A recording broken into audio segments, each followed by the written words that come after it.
Hello friends, कैसे हैं आप सब। ISPCS साइंस में आपका मोस्ट वेलकम है।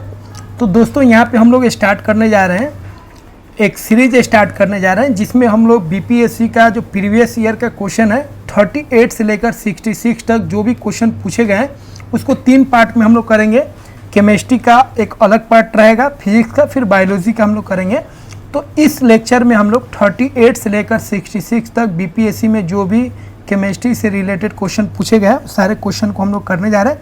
उसके बाद अगले सीरीज में हम लोग फिजिक्स का करेंगे, फिर हम लोग बायोलॉजी का करेंगे। तो दोस्तों, इसमें हम लोग ये भी समझेंगे कि क्वेश्चन किस तरीके से पूछे गए हैं। इन क्वेश्चन को करने के बाद आप सबको आइडिया लग जाएगा कि किस तरीके से क्वेश्चन पूछे गए हैं, कौन क्वेश्चन टफ है, कौन क्वेश्चन इजी है, उस पर भी हम लोग डिस्कशन करेंगे। और इससे आपको आइडिया लग जाएगा कि किस टॉपिक को पढ़ना चाहिए और किस टॉपिक को नहीं पढ़ना चाहिए। तो ये बहुत ही महत्वपूर्ण वीडियो है। इसमें हम लोग क्वेश्चन के साथ साथ एनालाइज भी करेंगे कि किस तरीके से क्वेश्चन पूछे गए हैं और हम लोगों को साइंस का तैयारी कैसे करना चाहिए। तो चलिए हम लोग स्टार्ट करते हैं। 66 BPSC का क्वेश्चन हम लोग स्टार्ट करने जा रहे हैं। देखते हैं, फर्स्ट क्वेश्चन है the number of neutrons in the nucleus of plutonium nuclide. Plutonium का जो न्यूक्लियाइड है उसमें आपको बताना है न्यूट्रॉन की संख्या। तो देखिए, प्लूटोनियम का यहाँ पे दिया गया सिंबल, इसका मास नंबर कितना है 242 और इसका एटॉमिक नंबर कितना है 94। अब आपको न्यूट्रॉन निकालना है तो मास नंबर में से, मतलब इसको हम लोग क्या बोलते हैं, द्रव्यमान संख्या, ठीक है, और द्रव्यमान संख्या, और इसको क्या बोलते हैं, परमाणु संख्या। तो द्रव्यमान संख्या में से परमाणु संख्या अगर हम घटाएंगे तो ये किसका नंबर आ जाएगा, यह न्यूट्रॉन का नंबर आ जाएगा। ठीक है, तो यहाँ पे न्यूट्रॉन कितना हो जाएगा 148। तो ध्यान रखेंगे, इसको हम लोग द्रव्यमान संख्या, मतलब इसको मास नंबर बोलेंगे और इसको हम लोग एटॉमिक नंबर बोलेंगे। मास नंबर में से जब एटॉमिक नंबर को घटाते हैं तो क्या आता है, नंबर ऑफ न्यूट्रॉन आता है। तो यहाँ पे आंसर क्या हो जाएगा 148। बहुत ईजी क्वेश्चन है। तो इजी क्वेश्चन पे हम लोग चर्चा नहीं करेंगे, मतलब वहाँ पे हम लोग कुछ नहीं बोलेंगे, लेकिन डिफिकल्ट क्वेश्चन जहाँ पे आएगा वहाँ पे आपको हम बता देंगे कि ये क्वेश्चन थोड़ा हटके था, थोड़ा सा ऑड क्वेश्चन था या थोड़ा सा डिफिकल्ट क्वेश्चन था। ठीक है, अगला क्वेश्चन हम लोग करते हैं। The breath test conducted by police to check drunking drive has which one of the flowing on the filter paper. Police द्वारा नशे में गाड़ी चलाने वाले की सांस की जांच के लिए फिल्टर पेपर पर क्या होता है। तो जो पुलिस वाले जो चेक करते हैं, नशेड़ी लोग जो होते हैं, जो शराब पीते हैं, उनको चेक करते हैं, तो उनको क्या करते हैं, उनको बोला जाता है इस डिवाइस पर आप सांस को छोड़िए, और उस डिवाइस में लगा रहता है फिल्टर पेपर। और इस फिल्टर पेपर में ध्यान रखिएगा, इस फिल्टर पेपर में मिक्सचर होता है potassium dichromate plus sulphuric acid. ठीक है, ये दोनों का मिक्सचर होता है। और जैसे ही वो नशेड़ी जो है, जो शराब पिया है, इस फिल्टर पेपर पे सांस को छोड़ेगा तो इसका कलर चेंज हो जाएगा। उससे वो पुलिस वाला समझ जाएगा कि ये जो है ये लिया हुआ है, मतलब पिया हुआ है। ठीक है, तो ये समझ जाएगा। तो कौन हो जाएगा आपका, पोटासियम डाइक्रोमेट और सल्फ्यूरिक एसिड। तो ये ऑप्शन क्या हो जाएगा, सही हो जाएगा। अगला क्वेश्चन हम लोग करते हैं, ग्लूकोज को एथिल अल्कोहल में किस एंजाइम द्वारा बदल दिया जाता है। तो आपको ध्यान रखना है, ग्लूकोज का फॉर्मूला क्या होता है, C6H12O6, बहुत इंपॉर्टेंट है। इसको बदलता है एक एंजाइम होता है। एंजाइम क्या होता है वो हम लोग ऑलरेडी डिस्कस कर चुके हैं। तो ये सब जितना भी आपको क्वेश्चन करा रहे हैं सारे का कॉन्सेप्ट हम लोग ऑलरेडी सीख चुके हैं। अगर आप उस वीडियो को नहीं देखे हैं तो डिस्क्रिप्शन बॉक्स में उसका प्लेलिस्ट दिया गया होगा, और उस प्लेलिस्ट में ये जो केमिस्ट्री का जितना भी क्वेश्चन BPSC में पूछा गया है और जो भी क्वेश्चन पूछा जाता है वो उस पैटर्न पर मैंने पूरा वीडियो बनाया हुआ है। उस वीडियोस को आप देखकर ये सारे कॉन्सेप्ट को आप आसानी से समझ सकते हैं, सीख सकते हैं। उसके बाद आपका ये सारा क्वेश्चन आसान लगेगा और आपको कॉन्सेप्ट भी समझ में आएगा और रटने की कम आपको आवश्यकता पड़ेगा। ठीक है, तो उसको देख लीजिए तो आपके लिए फ़ायदेमंद रहेगा। तो देखिए, यहाँ पे एक एंजाइम होता है। एंजाइम क्या होता है, एंजाइम एक तरह का कैटालिस्ट होता है, बायोलॉजिकल कैटालिस्ट होता है। तो जाइमेज यहाँ पे एक एंजाइम है। अब यह क्या करता है, ग्लूकोज को इथाइल अल्कोहल, मतलब C2H5OH प्लस कार्बन डाइऑक्साइड में क्या करता है, बदल देता है। इसको भी याद रखिएगा, ये इथाइल अल्कोहल है, बहुत इंपॉर्टेंट है। और यहाँ पे आपको ध्यान रखना, ये क्या हो गया आपका ग्लूकोज। तो ध्यान रखेंगे कौन बदलेगा, जाइमेज बदलेगा। तो सही आंसर क्या हो जाएगा, C ऑप्शन। अगला है चूने का पानी। तो ध्यान रखेंगे दोस्तों, चूने का पानी हम लोग किसको बोलते हैं, कैल्शियम हाइड्रोक्साइड को हम लोग बोलते हैं चूने का पानी। और ये जब कार्बन डाइऑक्साइड के साथ रिएक्शन करता है तो ये बनाता है कैल्शियम कार्बोनेट, प्लस क्या बनाता है, वाटर। अब ध्यान देने की बात है, कैल्शियम कार्बोनेट जो होता है इसको लाइम स्टोन बोलते हैं। क्या बोलते हैं? लाइम स्टोन, जिसको हिंदी में हम लोग बोलते हैं चूना पत्थर। ठीक है, अब यह क्या होता है और इसको हम लोग क्या बोलते हैं? इसको हम लोग चूने का पानी बोलते हैं, चूने का पानी, जिसको इंग्लिश में हम लोग बोलते हैं स्लेक्ड लाइम, स्लेक्ड लाइम, या इसी को लाइम वाटर भी बोला जाता है, लाइम वाटर, चूने का पानी। ठीक है, तो होगा क्या है, यहाँ पे ध्यान देने की बात है, चूने का पानी जैसे ही कार्बन डाइऑक्साइड के साथ रिएक्ट करेगा तो कैल्शियम कार्बोनेट बनाएगा, और यह जो होगा वो मिल्कनेस कलर का होगा, इसमें मिल्की आ जाएगा। ठीक है, क्या आ जाएगा? मिल्की आ जाएगा। मिल्कनेस मतलब ये दूधिया कलर का हो जाएगा। तो ये कब दिखेगा आपको? तो देखिए, चूने का जो पानी होता है उससे हम लोग दीवार का क्या करते हैं? वाइट वॉशिंग करते हैं। तो जब पुताई जब हम करेंगे दीवार का वाइट वॉशिंग जब करेंगे तो ये चूने का पानी से करते हैं, लेकिन कुछ दिन बाद उससे कार्बन डाइऑक्साइड टकरा जाता है, उससे रिएक्शन कर लेता है, और उसके बाद हमारे दीवार पर एक परत बन जाता है कैल्शियम कार्बोनेट का, और यह कैल्शियम कार्बोनेट जो होता है चमकने लगता है, शाइनिंग देने लगता है, और इसका कलर क्या हो जाता है? दूधिया कलर का हो जाता है। तो यहाँ पे कौन आंसर सही हो जाएगा? बी ऑप्शन सही हो जाएगा। अगला क्वेश्चन है, the incomplete burning of petrol and diesel produces, petrol तथा डीजल के अधूरे जलने से उत्पन्न होती है।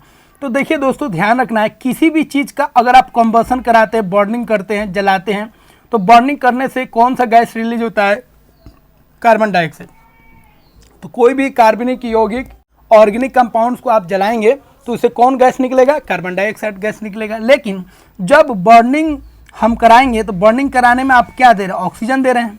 ठीक है, लेकिन जब बर्निंग आप करा रहे हैं, किसी चीज़ को जला रहे हैं, और ऑक्सीजन आप लिमिटेड दे रहे हैं, कम मात्रा में दे रहे हैं। ऑक्सीजन कैसे दे रहे हैं? कम मात्रा में।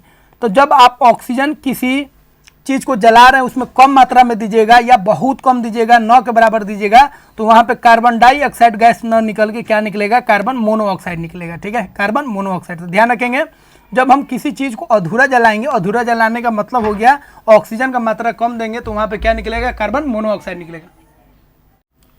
अगला क्वेश्चन है, एक घोल का पीएच 3 से 6 बदलता है, इसमें H+ आयन की सांद्रता क्या है? तो देखिए दोस्तों, पीएच के बारे में ऑलरेडी हम लोग डिस्कस कर चुके हैं। पीएच को ध्यान रखना है, पीएच का काम होता है कौन सॉल्यूशन एसिडिक है और कौन बेसिक है उसको चेक करना। ठीक है, तो पीएच जैसे बढ़ेगा तो बेसिक सॉल्यूशन होगा, और पीएच घटेगा तो क्या होगा? एसिडिक सॉल्यूशन होगा। ठीक है, तो पीएच का एक रेंज होता है, याद रखना है, पीएच 7 से ज़्यादा है, 7 से अधिक है तो क्या होगा? बेसिक होगा। ठीक है, और याद रखिएगा 7 होगा तो क्या होगा? न्यूट्रल होगा। न्यूट्रल मतलब क्या हो जाएगा? उदासीन हो जाएगा। और कोई पदार्थ का पीएच अगर 7 से कम है, 7 से कम है, तो वो क्या हो जाएगा? एसिडिक हो जाएगा। इसको हम डिटेल में बता चुके हैं, उस प्लेलिस्ट में इसका वीडियो बनाए होंगे, उसको आप देख लीजिएगा तो आपको समझ में आ जाएगा। ठीक है, तो यहाँ पे देखिए, अब एक चीज़ ध्यान देने की बात है, पीएच का मान जब बढ़ेगा तो हाइड्रोजन का जो कॉन्सेंट्रेशन है, सांद्रता है, वो क्या होगा? घटेगा। और पीएच का मान जब घटेगा तो हाइड्रोजन का जो कॉन्सेंट्रेशन है वो क्या होगा? बढ़ेगा। तो देखिए यहाँ पे पीएच का मान क्या है? पीएच का मान बढ़ रहा है। तो आपको ध्यान देना है, एच का कॉन्सेंट्रेशन निकालने के लिए कुछ नहीं करना है। एच का जो कॉन्सेंट्रेशन होगा वह 10 का पावर कर दीजिए, 10 का पावर। कितना का बदलाव है? 3 का। तो एच का जो कॉन्सेंट्रेशन होगा कितना गुना हो जाएगा? 1000 गुना। अब देखिए पीएच का मान यहाँ पे क्या हो रहा है? बढ़ रहा है, 3 से 6 जा रहा है, तो हाइड्रोजन का जो कॉन्सेंट्रेशन है वो क्या हो जाएगा? कम हो जाएगा। यहाँ पे लिख चुके हैं, पीएच का मान बढ़ेगा तो हाइड्रोजन का कॉन्सेंट्रेशन क्या होगा? घटेगा। इसलिए हाइड्रोजन का कॉन्सेंट्रेशन यहाँ पे 1000 गुना क्या हो जाएगा? कम हो जाएगा, क्योंकि पीएच का मान क्या हो रहा है? बढ़ रहा है। तो याद रखेंगे, जब भी हाइड्रोजन का कॉन्सेंट्रेशन निकालना हो तो 10 का पावर और जितना पीएच चेंज हो रहा है वहाँ पे आप लिख दीजिएगा पीएच चेंज, पीएच में कितना बदलाव आया, इस तरीके से आप निकाल सकते हैं। ठीक है, अब यही पीएच का मान कम होता तो आपका हाइड्रोजन का जो सांद्रता है वो क्या हो जाता? बढ़ जाता। जितना 10 का पावर आ जाता उतना गुना बढ़ जाता। अगला क्वेश्चन हम लोग करते हैं, रेत और नैप्थलीन के मिश्रण को किसके द्वारा अलग किया जाता है? बहुत ही अच्छा क्वेश्चन है। देखिए यहाँ पे सैंड और नैप्थलीन, ध्यान रखेंगे, एक प्रोसेस होता है सब्लिमेशन, जिसको ऊर्ध्वापतन बोलते हैं, जिसमें सॉलिड को हम लोग डायरेक्टली बदलते थे गैस में। ठोस जो है जब डायरेक्टली सीधे गैस में बदल जाएगा उस प्रोसेस को हम लोग क्या बोलते हैं? सब्लिमेशन बोलते हैं, जिसको हिंदी में हम लोग क्या बोलेंगे? ऊर्ध्वापतन। ठीक है, तो ऊर्ध्वापतन में क्या होता है? ठोस गैस में बदल रहा है, इसमें लिक्विड में नहीं बदलता है। जैसे इसका एग्जाम्पल हो गया आयोडीन, इसका एग्जाम्पल हो गया नैप्थलीन, इसका एग्जाम्पल हो गया अमोनियम क्लोराइड, ठीक है, बहुत सारे एग्जाम्पल हैं। तो नैप्थलीन यहाँ पे एग्जाम्पल में दिया है, और सैंड। तो जब नैप्थलीन और सैंड को मिलाइएगा, थोड़ा सा भी गर्म कीजिएगा, तो नैप्थलीन तो गैस में निकल जाएगा, गैस में बन के निकल जाएगा, और सैंड क्या हो जाएगा आपका, बच जाएगा। इस तरीके से सैंड और नैप्थलीन को हम लोग अलग कर सकते हैं, ठीक है। तो कौन सा प्रोसेस हो जाएगा, सब्लिमेशन, जिसको हिंदी में हम लोग क्या बोलेंगे, ऊर्ध्वपातन। तो दोस्तों बहुत ही मेहनत करके हम इसको हिंदी में भी लिखे हैं और इंग्लिश में भी लिखे हैं। इसीलिए दोस्तों अगर ये आपको अच्छा लग रहा हो, और अच्छा बनाए भी हैं, बहुत मेहनत करके इसको हम बनाए एक एक क्वेश्चन को, और आपको पूरा एक एक क्वेश्चन को एनालाइज करके आपको बता देंगे कि कौन क्वेश्चन जो है लिंक से हटकर है, जिसको आपको नहीं करना चाहिए, जिसको आपको ध्यान देने की ज़रूरत नहीं है, वहाँ पे हम खुद ब खुद आपको कमेंट वहाँ पे कर देंगे। और सब क्वेश्चन जहाँ पे हम कमेंट नहीं करेंगे, समझिएगा वो लेवल वाइज क्वेश्चन है, इजी क्वेश्चन है, वो करने वाला है। और जहाँ पे और क्वेश्चन हमको दिखेगा, हम खुद ब खुद आपको बता देंगे ये क्वेश्चन करने वाला नहीं है, ये क्वेश्चन फालतू क्वेश्चन है। तो जहाँ पे आंसर भी गलत होगा, वहाँ पे भी हम आपको बता देंगे कि इसका आंसर सही क्या होना चाहिए। तो दोस्तों अगर ये वीडियो आपको अच्छा लग रहा हो तो इसे लाइक कीजिए, सब्सक्राइब कीजिए, और इस चैनल के साथ बने रहिए, ताकि इस तरीके से और भी वीडियोस मैं आपके लिए लाऊं जो आपके कॉन्सेप्ट को बेस्ट बना देते हैं। यहाँ पे हम लोग केमिस्ट्री से रिलेटेड हम लोग क्वेश्चन कर रहे हैं, 38 से लेकर 66, बीपीएससी का 67 का भी डाल देंगे, और इसके बाद हम लोग फिजिक्स का क्वेश्चन करेंगे, और उसके बाद हम लोग बायोलॉजी का भी क्वेश्चन करेंगे। एकदम सेपरेटली हम लोग कर रहे हैं, जो केमिस्ट्री में किस तरीके से क्वेश्चन पूछा गया है। दोस्तों एक चीज़ और ध्यान देने की बात है, कुछ ऐसे चैप्टर होते हैं जिसको फिजिक्स में भी पढ़ा जा सकता है, केमिस्ट्री में भी पढ़ा जा सकता है, और केमिस्ट्री के कुछ ऐसे चैप्टर हैं जिसको बायोलॉजी में भी पढ़ा जा सकता है। जैसे अगर हम लोग बात करेंगे बायोमॉलिक्यूल्स का, जैव अणु एक चैप्टर है, उसको हम लोग बायोलॉजी में पढ़ेंगे, वो केमिस्ट्री में भी पढ़ा जाता है, लेकिन उसको हम लोग बायोलॉजी में पढ़ेंगे। बाकी जो है जैसे रेडियो एक्टिव क्या है, उसको फिजिक्स में पढ़ेंगे। उसके बाद हम लोग अल्फ़ा बीटा गामा रे जो होता है केमिस्ट्री में भी यूज़ होता है, लेकिन उसको हम लोग फिजिक्स में पढ़ेंगे, इसका हम लोग ध्यान रखेंगे, ठीक है। तो आगे बढ़ते हैं दोस्तों, और अगला क्वेश्चन हम लोग देखते हैं, the number of sigma and pi bond. तो दोस्तों यहाँ पे भी बहुत ही अच्छा क्वेश्चन है, सिग्मा और पाई बॉन्ड का नंबर बताना है, किसमें, बेंजीन में। तो बेंजीन दोस्तों हमारे लिए बहुत इंपॉर्टेंट है, इसका फॉर्मूला याद रखिए C6H6। अब बेंजीन का स्ट्रक्चर भी आप ध्यान रखिएगा तो अच्छा रहेगा, CH इस तरह लिख दीजिए, ठीक है, 6 कार्बन लिख दीजिए, इस तरह बॉन्ड बना दीजिए, और एक छोड़कर आपको डबल बॉन्ड बना देना है। इसी को हम लोग क्या बोलते हैं, बेंजीन बोलते हैं। अब देखिए दोस्तों दो तरह का बॉन्ड होता है, उसको हम लोग डिस्कस कर लेंगे। यहाँ पे हल्का सा जान लीजिए, सिग्मा और एक होता है पाई। तो कैसे पहचानेंगे, देखिए जब सिंगल बॉन्ड होगा तो उसको सिग्मा बोलेंगे, और डबल बॉन्ड होगा तो एक को बोलेंगे सिग्मा और एक को बोलेंगे पाई, ठीक है। और ट्रिपल बॉन्ड होगा तो ध्यान रखेंगे, एक हो जाएगा सिग्मा, एक हो जाएगा सिग्मा, और दो हो जाएगा पाई, ठीक है, दो हो जाएगा पाई। तो ध्यान रखेंगे, सिंगल में सिग्मा, डबल में एक सिग्मा एक पाई, और ट्रिपल में एक सिग्मा और दो पाई, ध्यान रखेंगे। अब सिग्मा बॉन्ड स्ट्रांग होता है, वीक होता है, ये सब हम लोग यहाँ पे डिस्कशन नहीं करेंगे। जब सिग्मा बॉन्ड पाई बॉन्ड के बारे में पढ़ेंगे तो वहाँ पे आपको हम क्लियर समझा देंगे, एकदम आसान है, ठीक है। तो देखिए यहाँ पे कोई क्वेश्चन अभी तक भारी नहीं पूछा गया, सारा क्वेश्चन सिंपल है और बेसिक है। तो देखिए सिग्मा बॉन्ड हम लोग निकालना है, तो यहाँ पे देख लीजिए, गनिएगा यहाँ पे, तो एक हो जाएगा, दो हो जाएगा, तीन हो जाएगा, 4 5 6 हो गया ये, और 6 हाइड्रोजन के साथ 7 8 9 10 11 12, तो 12 हो गया आपका सिग्मा। अब पाई होता है डबल बॉन्ड वाला, एक यहाँ पे हो गया, 2 यहाँ पे हो गया, 3, तो 3 हो गया आपका पाई, तो 3 पाई हो गया और 12 सिग्मा हो गया। तो सी ऑप्शन क्या हो जाएगा आपका, सही हो जाएगा। अगला क्वेश्चन है, यूरिया में उपस्थित होने वाला तत्व है, ठीक है, यहाँ पे थे लिखा गया, इसको हैं कर देते हैं, कितना है। तो देखिए यूरिया का फॉर्मूला देखिए बहुत इंपॉर्टेंट है, NH2CONH2, इसी को हम लोग क्या बोलते हैं, यूरिया। कभी कभी इसको ऐसे भी लिख देता है तो घबराने की जरूरत नहीं है, ठीक है, NN को एक में करके लिख देता है तो उससे आप घबराएगा नहीं, ठीक है।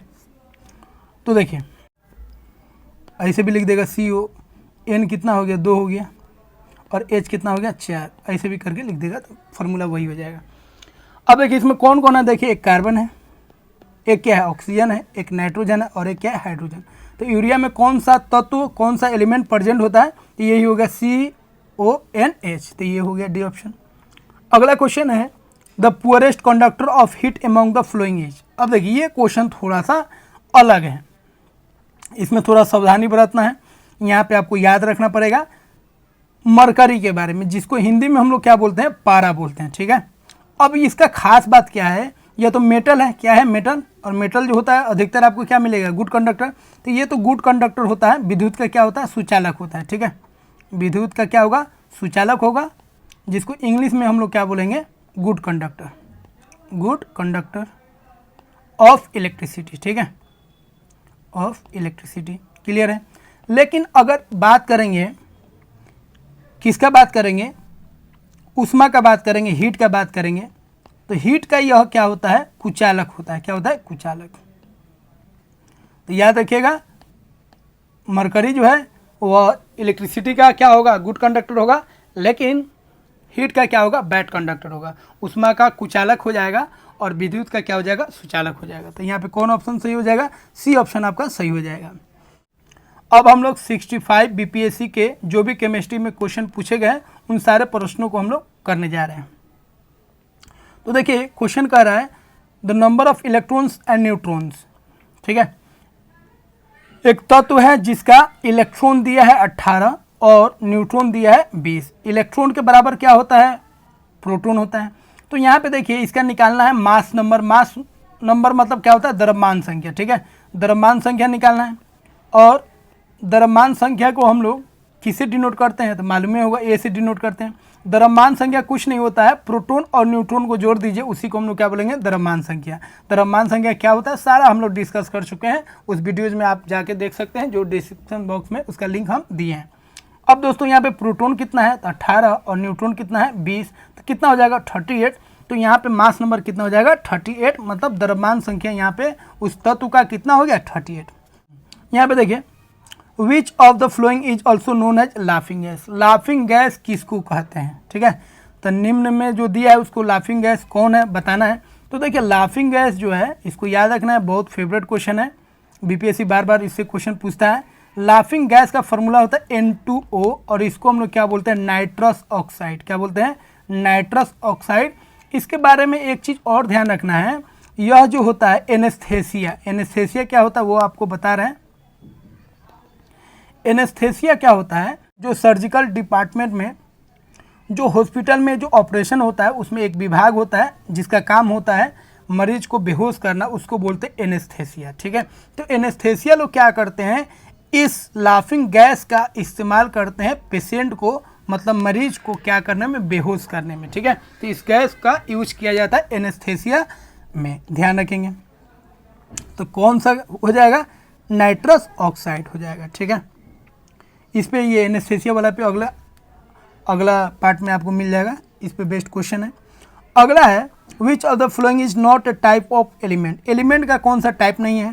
दोस्तों हम लोग जानते हैं तत्व का 3 टाइप होता है, एक मेटल होता है जिसको धातु बोलते हैं, और एक नॉन मेटल होता है जिसको हम लोग क्या बोलते हैं, अधातु बोलते हैं। ठीक है, और एक मेटलॉइड होता है जिसको हम लोग क्या बोलते हैं, उपधातु बोलते हैं।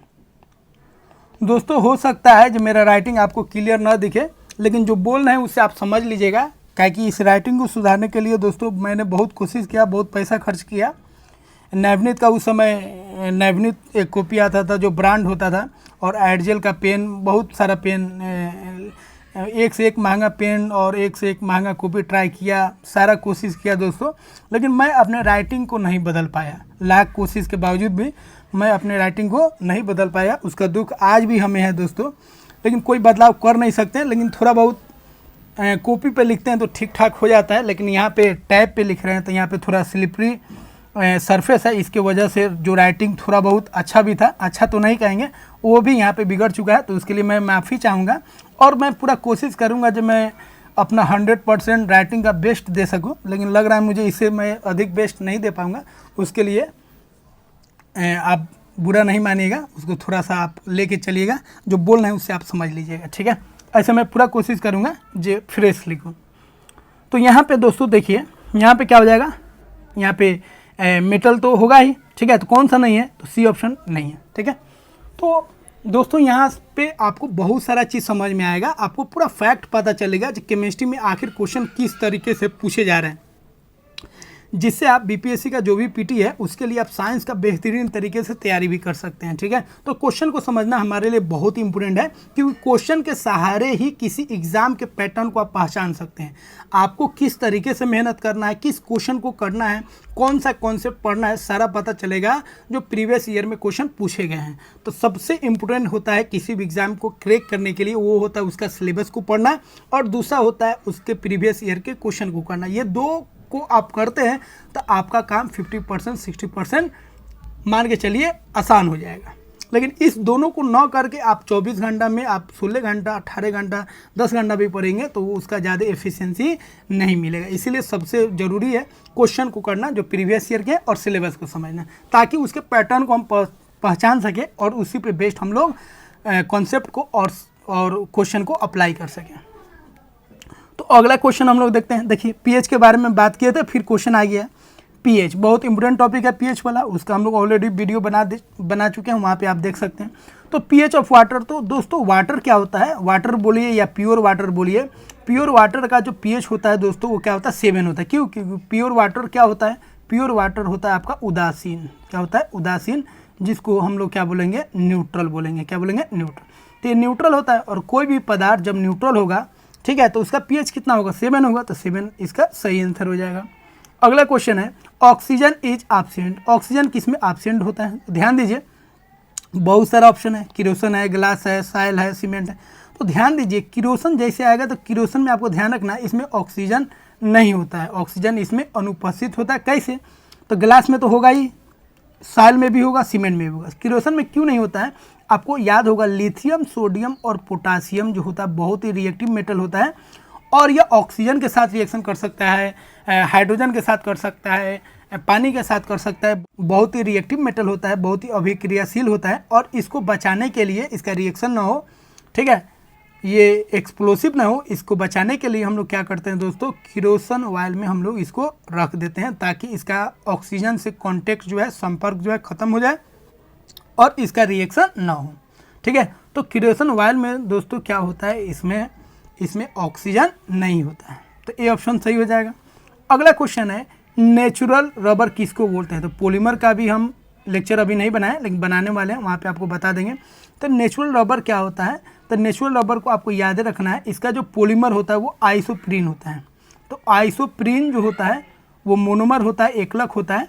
ठीक है, यह एकलक है, और इसी से मिलकर क्या बनता है, नेचुरल रबर बनता है। ठीक है, तो इसको आप डायरेक्टली याद रखिएगा। यहाँ पे एक और चीज़ लिख देते हैं जो आगे आपको मिलेगा, बहुत इंपॉर्टेंट है। एक होता है सिंथेटिक रबर, सिंथेटिक।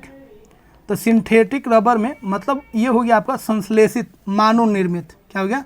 संश्लेषित रबर किसको बोलेंगे? तो उसका फॉर्मूला आप याद रखिएगा, उसको बोलेंगे नियोप्रीन। क्या बोलेंगे? नियोप्रीन। तो नियोप्रीन आपका क्या हो गया, सिंथेटिक रबर हो गया। ठीक है, तो ये आगे आपको मिलेगा कहीं ना कहीं। उसके बाद देखिए दोस्तों, अगला क्वेश्चन है formula of glucose. Formula of glucose क्या है? तो बहुत इंपॉर्टेंट है, बहुत ईजी भी है। ग्लूकोज का जो फार्मूला होता है हम लोग बचपन में से पढ़ रहे हैं, C6H12O6। तो देखिए कितना आसान क्वेश्चन है। ग्लूकोज का फार्मूला, शुगर का फार्मूला, यूरिया का फार्मूला, ये सब बेसिक फार्मूला है, और ये सब दोस्तों आपको याद रहना चाहिए। अगर आपको याद नहीं है तो इस सब के लिए बेसिक के लिए हम वीडियो बना रहे हैं, उस वीडियो में आपको मिल जाएगा। दोस्तों अगला जो क्वेश्चन है ये वाला 73, बहुत ही वाहियात क्वेश्चन है। क्यों है आपको हम बता रहे हैं। बोलता है बॉन्ड ऑर्डर। बॉन्ड ऑर्डर का मतलब होता है बॉन्ड, जैसे कार्बन कार्बन में डबल बॉन्ड हो गया, तो इसका जो बॉन्ड आ गया, बॉन्ड ऑर्डर कितना हो गया, 2 हो गया बॉन्ड ऑर्डर। ठीक है, आप बंद क्रम कितना आ गया, 2 आ गया। ट्रिपल बॉन्ड रहेगा तो इसका बॉन्ड कितना आ जाएगा, बॉन्ड ऑर्डर 3 हो जाएगा। अब बॉन्ड ऑर्डर निकालने के लिए 11वीं की केमिस्ट्री में आप देखिएगा एक थ्योरी है, वैलेंस बॉन्ड थ्योरी।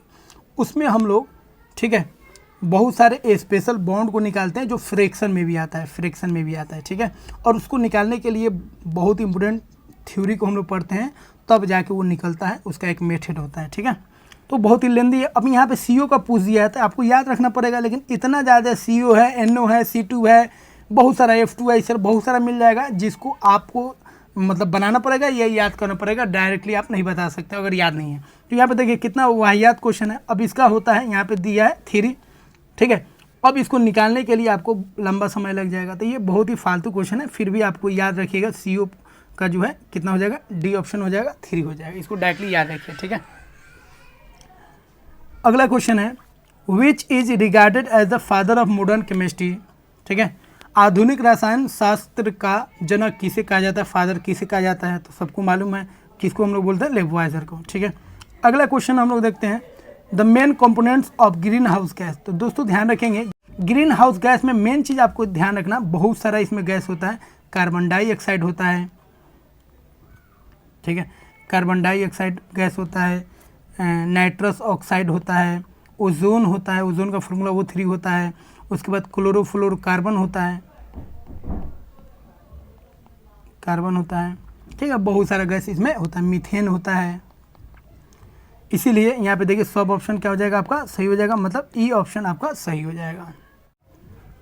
अब हम लोग 64 बीपीएससी का क्वेश्चन करने जा रहे हैं।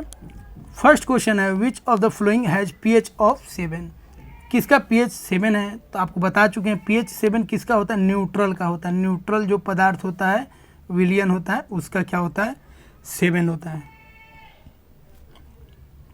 तो देखिए प्योर वाटर का तो 7 होगा ही, लेकिन ध्यान देने की बात ई ऑप्शन है, इसीलिए सभी ऑप्शन को पढ़ना आपके लिए क्या है ज़रूरी है। न्यूट्रल सॉल्यूशन, तो देखिए न्यूट्रल सॉल्यूशन का भी पीएच कितना हो जाएगा 7 हो जाएगा, और प्योर वाटर भी क्या होता है न्यूट्रल होता है, उसका भी पीएच कितना हो जाएगा 7 हो जाएगा। तो दोनों ऑप्शन क्या हो जाएगा सही हो जाएगा, इसीलिए आपका ई ऑप्शन को आपको टिक आउट करना पड़ेगा। उसके बाद देखिए दोस्तों विच of the flowing elements does not contain neutron. Neutron किस में नहीं होता है, बहुत ही मतलब इजी क्वेश्चन है और बहुत ही इंपॉर्टेंट क्वेश्चन है।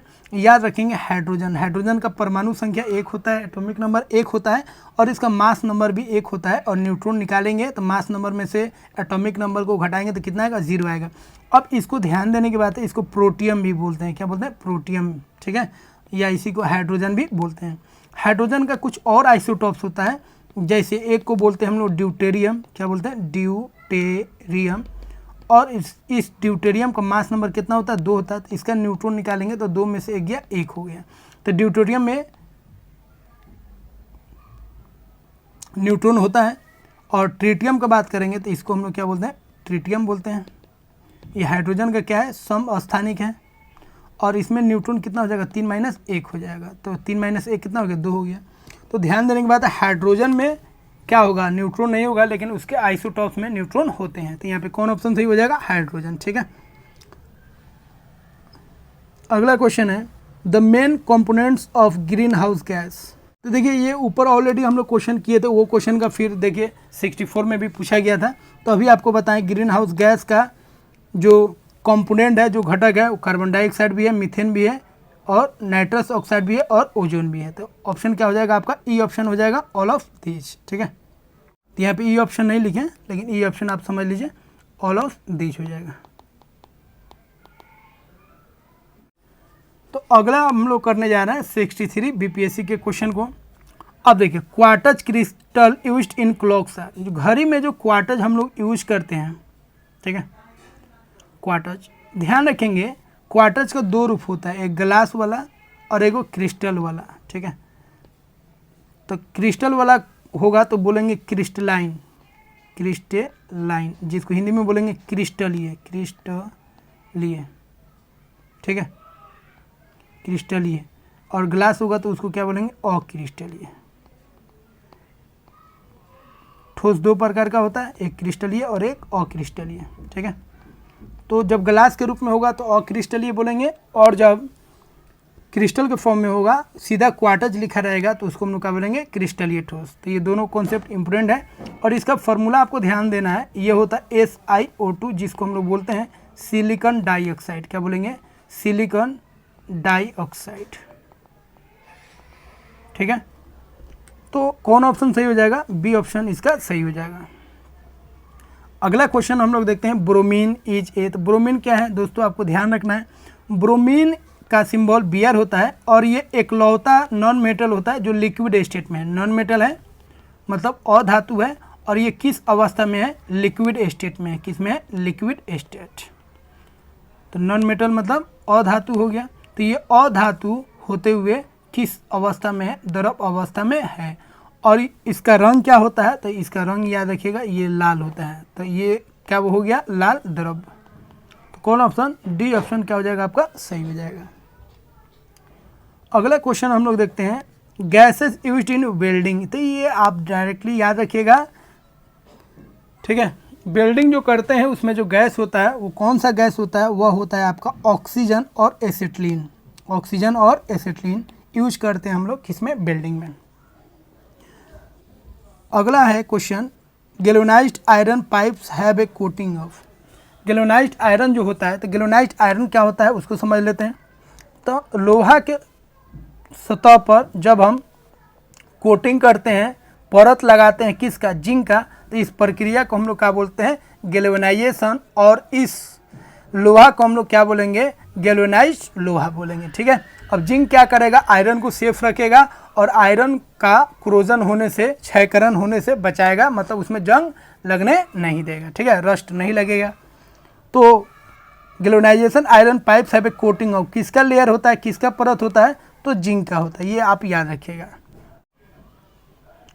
अगला क्वेश्चन हम लोग देखते हैं, the wave length of visible spectrum. जो दृश्य, जो दिखने वाला जो स्पेक्ट्रम होता है उसका जो वेवलेंथ होता है, लेमडा होता है, उसका एक रेंज होता है, वह होता है 400 नैनोमीटर से लेकर 700 नैनोमीटर, ठीक है। तो याद रखिएगा। अब इसी को एंगस्ट्रॉन में जब बदलेंगे तो यह हो जाएगा 4000 एंगस्ट्रॉन से 7000 एंगस्ट्रॉन, ठीक है। अब यहाँ पे देखिए, यहाँ पे आयोग वाला यहाँ पे लगभग आंसर माना था और इसका सही आंसर मान लिया गया था कितना, 3900 से 7600। तो ये ऑप्शन आपका क्या हो जाएगा, सही हो जाएगा, ठीक है। अगला क्वेश्चन हम लोग देखते हैं। अब यहाँ पे एक चीज़ ध्यान रखेंगे, 1 नैनोमीटर आपको ध्यान रखना है, 10 का पावर -9 मीटर, ठीक है। 1 पिकोमीटर बराबर 10 का पावर -12 मीटर। 1 एंगस्ट्रॉन बराबर कितना हो जाएगा, 10 का पावर -10 मीटर। और 1 फर्मी मीटर बराबर हो जाएगा 10 का पावर -15 मीटर, याद रखेंगे। अगला क्वेश्चन है, detergent used for cleaning cloth. Cloth को साफ़ करने में जो डिटर्जेंट हम लोग यूज करते हैं कपड़ा को साफ़ करने में, वो कौन सा है, तो वो डायरेक्टली आप याद रखिएगा। जब हम लोग क्लॉथ के बारे में पढ़ेंगे तो वहाँ पे आपको बताएंगे जो सोप क्या होता है, डिटर्जेंट क्या होता है और दोनों में फ़र्क क्या होता है, और हार्ड वाटर और सॉफ्ट वाटर में कौन कैसे काम करता है। यहाँ पे आप डायरेक्टली याद रखेंगे सल्फोनेट होता है, ठीक है। जब इसका कॉन्सेप्ट आप पढ़ेंगे तो आपका क्लियर हो जाएगा ये सल्फोनेट हम लोग क्यों लिख रहे हैं, ठीक है। अगला क्वेश्चन है, the element excreted through human sweat. पसीने के साथ साथ कौन सा एलिमेंट, कौन सा सब्सटेंस निकलता है उसके बारे में आपको बताना है, ठीक है। तो देखिए, पसीने के साथ साथ बहुत सारा चीज़ निकलता है, ठीक है। स्वेट में अधिकतर आपको मालूम होगा 99% क्या होता है, H2O होता है। उसके बाद अमोनिया निकलता है, ठीक है। उसके बाद आपका बहुत सारा मिनरल भी निकलता है। तो इस तरीके से बहुत सारा चीज़ निकलता है, इसीलिए आपका कौन ऑप्शन सही हो जाएगा, ई ऑप्शन सही हो जाएगा, ठीक है। उसके बाद अगला क्वेश्चन है, ब्लू विट्रोल, नीला थोथा किसको बोलते हैं, इसको डायरेक्टली आप याद रखिएगा, कॉपर सल्फेट, ठीक है। कॉपर सल्फेट को हम लोग क्या बोलते हैं, नीला थोथा। इसका पूरा फॉर्मूला होता है CuSO4 5H2O। 5H2O को हम लोग बोलेंगे पेंटाहाइड्रेट, पेंटाहाइड्रेट, ठीक है। तो ये आपको ध्यान रखना है। अगला क्वेश्चन है, तो ये ऑप्शन सही हो जाएगा। अगला क्वेश्चन है, the positively charge part at the centre of atom. परमाणु के केंद्र में जो धनावेशित चार्ज होता है इसको हम लोग क्या बोलते हैं, इसको हम लोग बोलते हैं न्यूक्लियस। क्या बोलते हैं, न्यूक्लियस। और न्यूक्लियस में क्या रहता है, प्रोटॉन और न्यूट्रॉन रहता है। और प्रोटॉन के कारण न्यूक्लियस का जो चार्ज होता है वो क्या होता है, पॉजिटिव होता है, मतलब धनावेशित होता है। और न्यूक्लियस को हम लोग क्या बोलते हैं हिंदी में, नाभिक बोलते हैं, ठीक है। तो कौन आंसर सही हो जाएगा, न्यूक्लियस। अब देखिए यहाँ पे न्यूक्लियस का नाभिक लिखना चाहिए, लेकिन न्यूक्लियस ही लिखा था, इसीलिए आपको इंग्लिश नाम भी ध्यान रखना चाहिए। यहाँ पे क्वेश्चन देखिए, एक ठोस को सीधे गैस में परिवर्तन को कहते हैं, ठीक है। तो जब हम सॉलिड को डायरेक्टली गैस में बदलेंगे तो उस प्रोसेस को आपको पहले भी बता चुके हैं, उसको हम लोग क्या बोलेंगे, ऊर्ध्वपातन बोलेंगे, जिसको इंग्लिश में क्या बोलेंगे, सब्लिमेशन। एग्जाम्पल भी आपको बता चुके हैं। अगला क्वेश्चन है, the heaviest metal among the following. ये थोड़ा सा डिफ़िकल्ट क्वेश्चन है, क्योंकि यहाँ पे जब तक आप एटॉमिक नंबर को नहीं देखेंगे, और एटॉमिक नंबर जिसका ज़्यादा होता है याद रखेंगे, एटॉमिक नंबर जिसका ज़्यादा होगा, ठीक है, उसका एटॉमिक मास भी क्या होगा, ज़्यादा होगा। लेकिन कभी कभी ये जो है सही नहीं होता है, कहीं कहीं अपवाद में भी ये गलत हो जाता है, ठीक है। तो यहाँ पे एटॉमिक नंबर काम करेगा। गोल्ड का एटॉमिक नंबर कितना होता है, प्लेटिनम का 78 होता है, गोल्ड का कितना होता है 79 होता है, मरकरी का 80 होता है, ठीक है, और सिल्वर का 47। अब इसको आपको याद करने की ज़रूरत नहीं है, ये बहुत ही फेवरेबल है, याद भी कर सकते हैं क्योंकि ये चीज़ बहुत ही कॉमन है, गोल्ड मरकरी से बार बार काम आता है, लेकिन नहीं भी याद है कोई दिक्कत नहीं है। तो यहाँ पे देखिए एटॉमिक नंबर मरकरी का ज़्यादा है, इसीलिए इसका एटॉमिक मास भी क्या होगा, अधिक होगा। तो सी ऑप्शन आपका क्या हो जाएगा, सही हो जाएगा। उसके बाद है स्टेनलेस स्टील, ठीक है, इसमें एलवाई होता है। तो स्टेनलेस स्टील के बारे में आप याद रखिएगा ट्रिक से, फिकर नहीं मन को, ठीक है, फिकर नहीं मन को। ये हो गया आपका आयरन, Cr से हो गया क्रोमियम, ठीक है, Na से हो गया निकेल, ठीक है,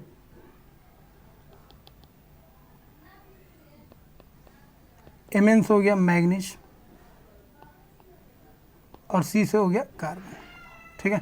ट्रिक याद रखना है, फिकर नहीं मन को, मन को, ठीक है, फिकर नहीं मन को याद रखेंगे। कौन हो जाएगा, तो यहाँ पे देखिए दो ही चीज़ दी है, आयरन और क्रोमियम, तो कौन आंसर सही हो जाएगा, बी ऑप्शन आपका क्या हो जाएगा, सही हो जाएगा, ठीक है। अगला क्वेश्चन है, टूटी हुई हड्डियों की रक्षा के लिए प्लास्टर ऑफ पेरिस का प्रयोग होता है। अब देखिए प्लास्टर ऑफ पेरिस बहुत इंपॉर्टेंट है, इसका फॉर्मूला आपको ध्यान रखना है, CaSO4 हाफ H2O, जिसको हम लोग बोलेंगे हेमीहाइड्रेट, कैल्शियम सल्फेट हेमीहाइड्रेट, ठीक है। यह जो बनता है प्लास्टर ऑफ पेरिस वो जिप्सम से बनता है, ध्यान रखेंगे जिप्सम से, और जिप्सम का फॉर्मूला होता है CaSO4.2H2O, ठीक है, ध्यान रखेंगे। यहाँ पे 2H2O है और यहाँ पे हाफ H2O है, तो 2H2O में से 1.5 H2O निकल जाता है, जब इसको हिट करते हैं तो जिप्सम से क्या बनता है, प्लास्टर ऑफ पेरिस बनता है, ठीक है। और प्लास्टर ऑफ पेरिस का बहुत सारा यूज है, स्टेचू को मतलब मूर्ति को हम लोग डेकोरेट करने के लिए इस्तेमाल करते हैं, घर में वाइट वॉशिंग इस सब में भी इस्तेमाल होता है। उसके बाद सबसे मेन इसका यूज है, जो कोई बोन अगर टूट जाता है तो उसको जोड़ने में, उसको सेट करने में हम लोग किसका इस्तेमाल करते हैं, प्लास्टर ऑफ पेरिस का। तो कौन ऑप्शन सही हो जाएगा, जिप्सम आपका सही हो जाएगा, ठीक है। अगला क्वेश्चन है, a hydrocarbon in which 2 carbon atoms are joined by a double bond is called, ठीक है। अगर 2 कार्बन डबल बॉन्ड से जुड़े हो तो उसको क्या बोलेंगे, तो उसको हम लोग याद रखेंगे, उसको हम लोग क्या बोलेंगे, अल्किन बोलेंगे। सिंगल बॉन्ड से जुड़ा हो तो क्या बोलेंगे, उसको अल्केन बोलेंगे, बहुत ईजी क्वेश्चन है, ठीक है। और ट्रिपल बॉन्ड से जुड़ा हो, ठीक है, 3 बॉन्ड अगर हो कार्बन कार्बन के बीच में तो उसको हम लोग क्या बोलेंगे, अल्काइन बोलेंगे। तो यहाँ पे कौन आंसर सही हो जाएगा, अल्किन सही हो जाएगा।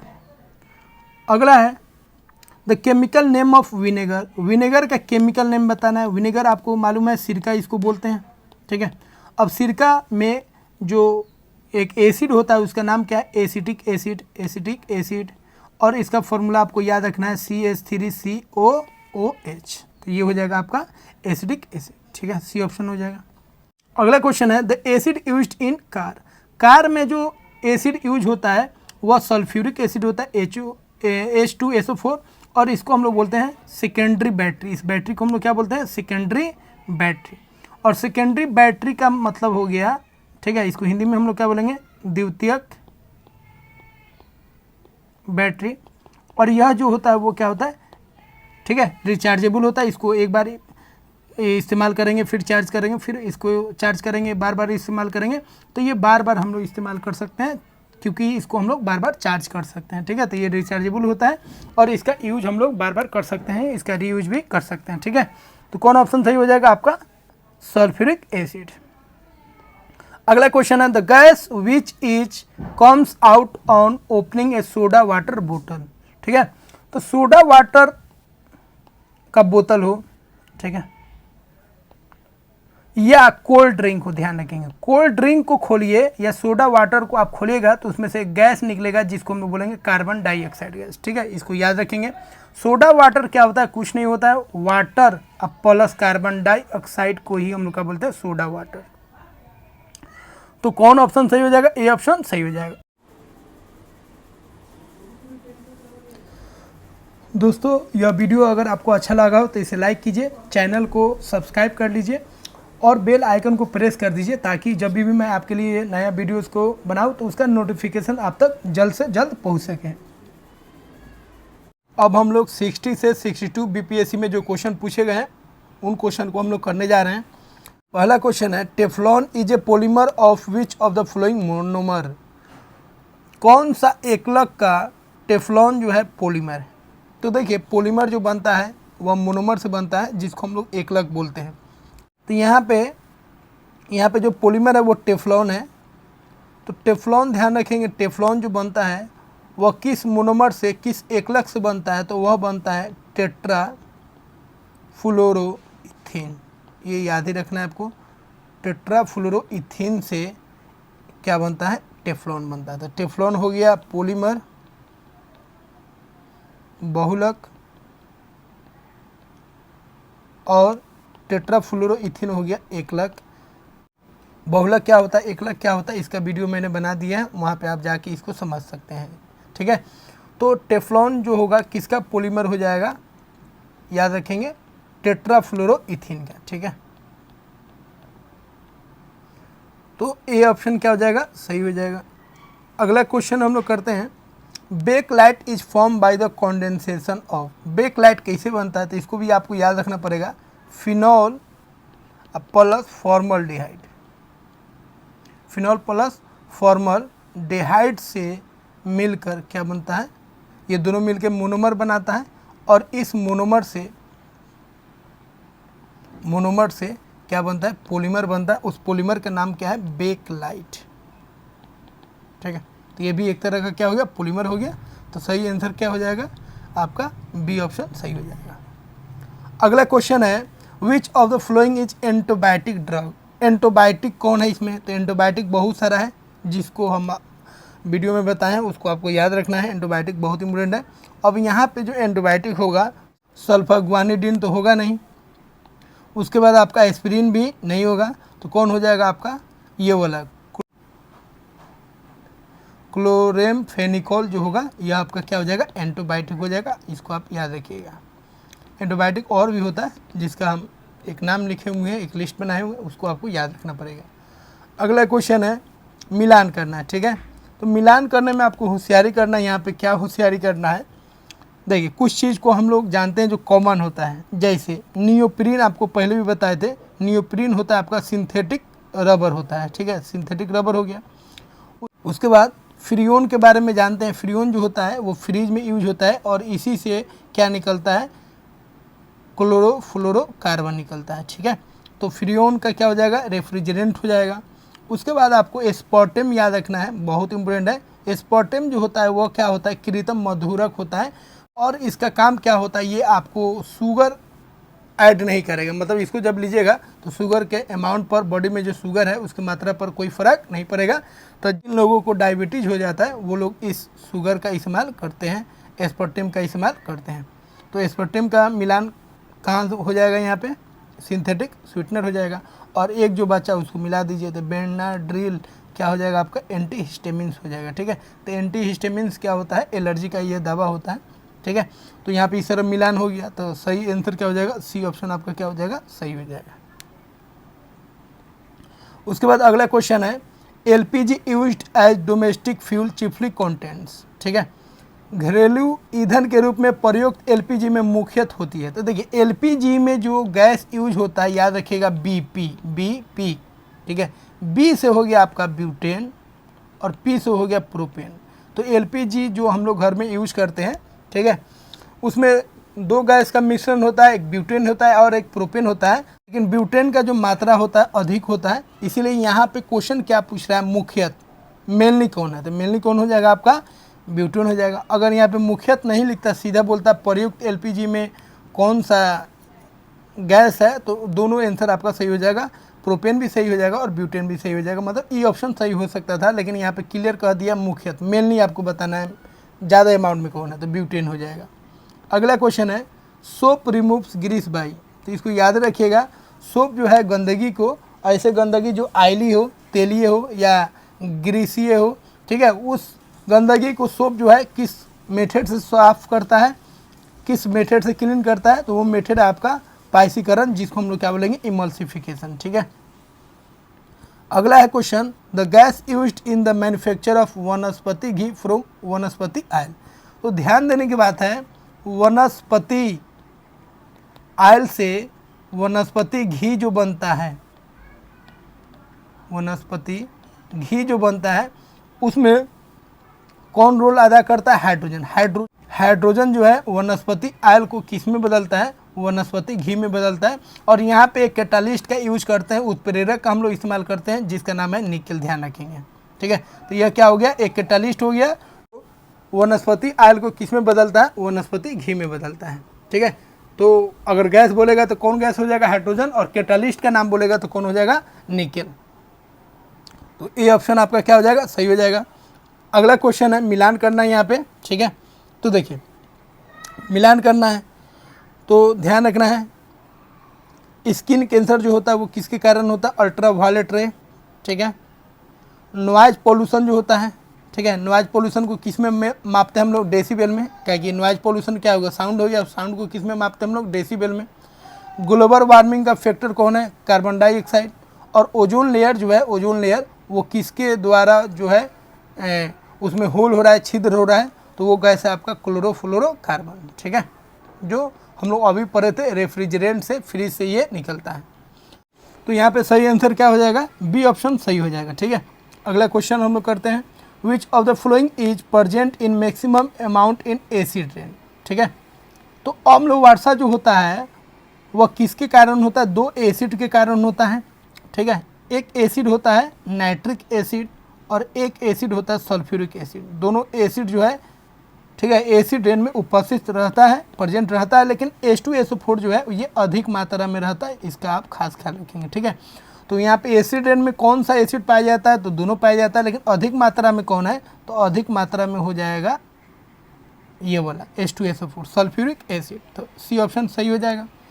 अगला क्वेश्चन है, गॉड पार्टिकल किसको बोलते हैं? तो गॉड पार्टिकल सब डायरेक्टली याद रखिएगा, हिग्स बोसोन दोनों साइंटिस्ट का नाम है। ठीक है, दोनों मिलकर एक पार्टिकल को खोजा था जिसका नाम है गॉड पार्टिकल। ठीक है, तो कौन ऑप्शन हो जाएगा? बी ऑप्शन हो जाएगा।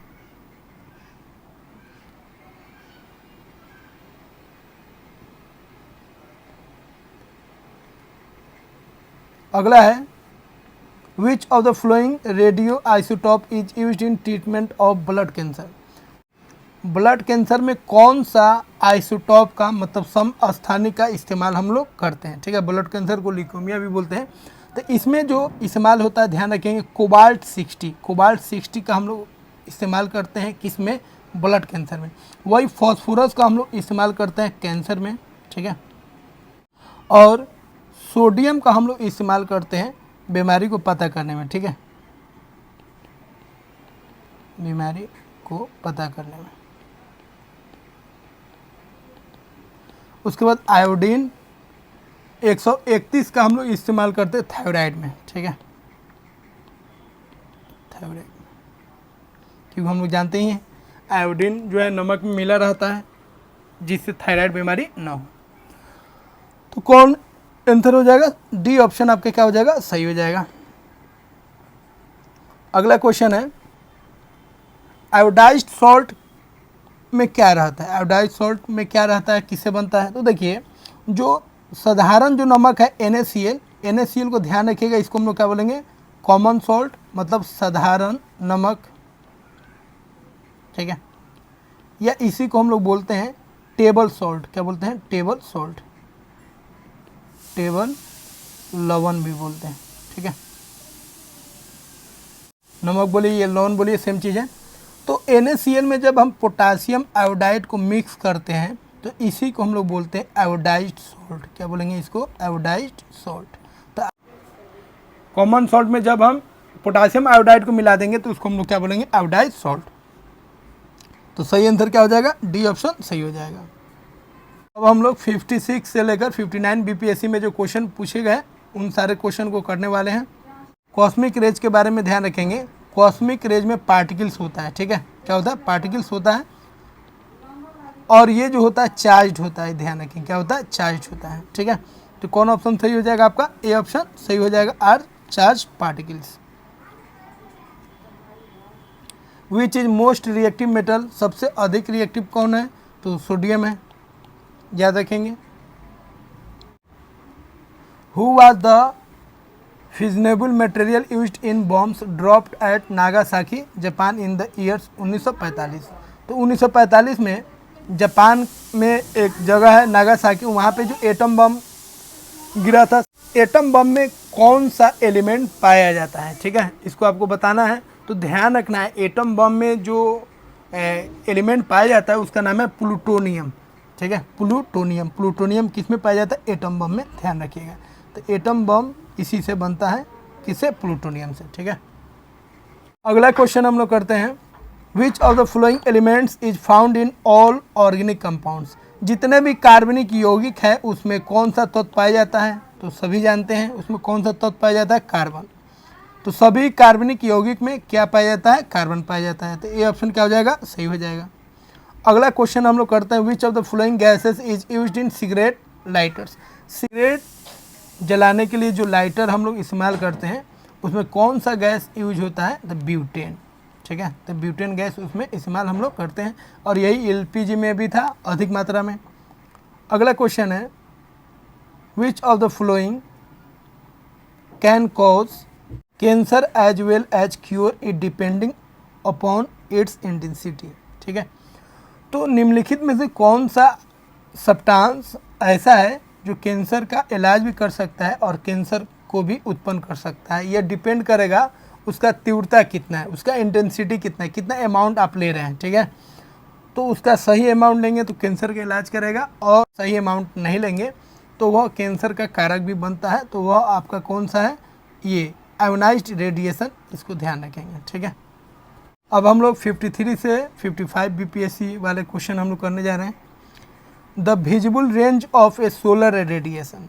तो सोलर रेडिएशन का जो विजिबल रे होता है, पहले भी हम लोग चर्चा कर चुके हैं, उसका जो रेंज होता है, वेवलेंथ होता है, वो कितना होता है? 400 नैनोमीटर से 700 नैनोमीटर होता है, जिसको एंगस्ट्रॉन में हम लोग क्या लिखे थे? 4000 एंगस्ट्रॉन से 7000 एंगस्ट्रॉन, ठीक है। तो बी ऑप्शन क्या हो जाएगा? सही हो जाएगा। अगला क्वेश्चन है, मिनरल्स आर, जो खनिज होते हैं वो क्या होते हैं? तो वह क्या होते हैं? इनऑर्गेनिक सॉलिड होते हैं, इनऑर्गेनिक ठोस होते हैं, ठीक है। बी ऑप्शन सही हो जाएगा। अगला क्वेश्चन है, एक ही प्रकार का परमाणु निम्न में से किस में मिलता है? तो देखिए, एक ही प्रकार के, ठीक है, एक ही प्रकार का परमाणु से क्या बनता है? क्या बनता है? तत्व बनता है। ध्यान रखें, एक ही प्रकार के परमाणु से क्या बनेगा? तत्व बनेगा। और एक ही प्रकार के अणु से, मतलब मॉलिक्यूल से क्या बनेगा? कंपाउंड बनेगा, जिसको हम लोग क्या बोलेंगे? यौगिक, ठीक है। इसको याद रखिएगा।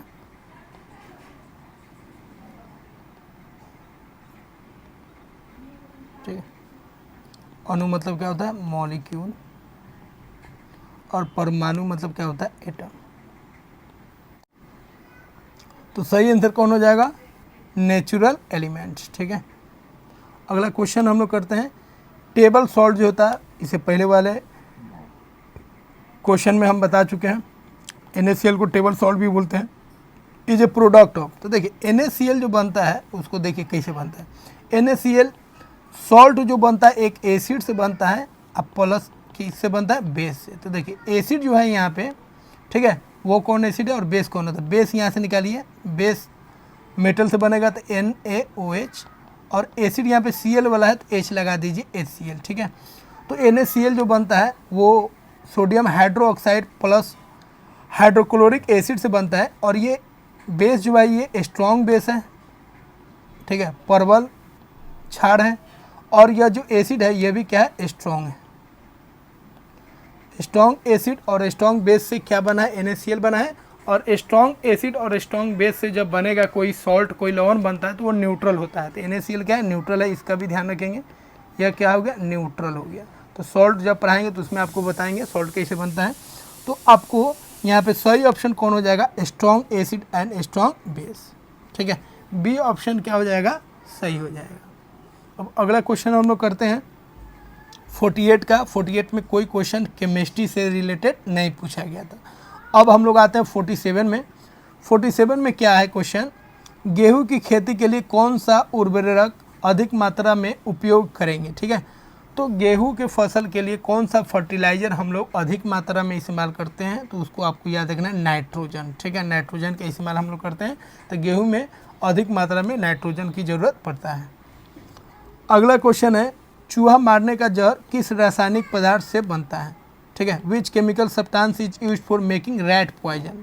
तो चूहा को मारने के लिए कौन सा हम लोग पॉइजन का इस्तेमाल करते हैं, उसमें कौन सा केमिकल होता है, तो वह केमिकल होता है, इसको आप डायरेक्टली याद रखेंगे, मिथाइल आइसोसाइनाइड, ठीक है। मिथाइल आइसोसाइनाइड का हम लोग इस्तेमाल करते हैं चूहा को मारने के लिए, जहर का काम करता है।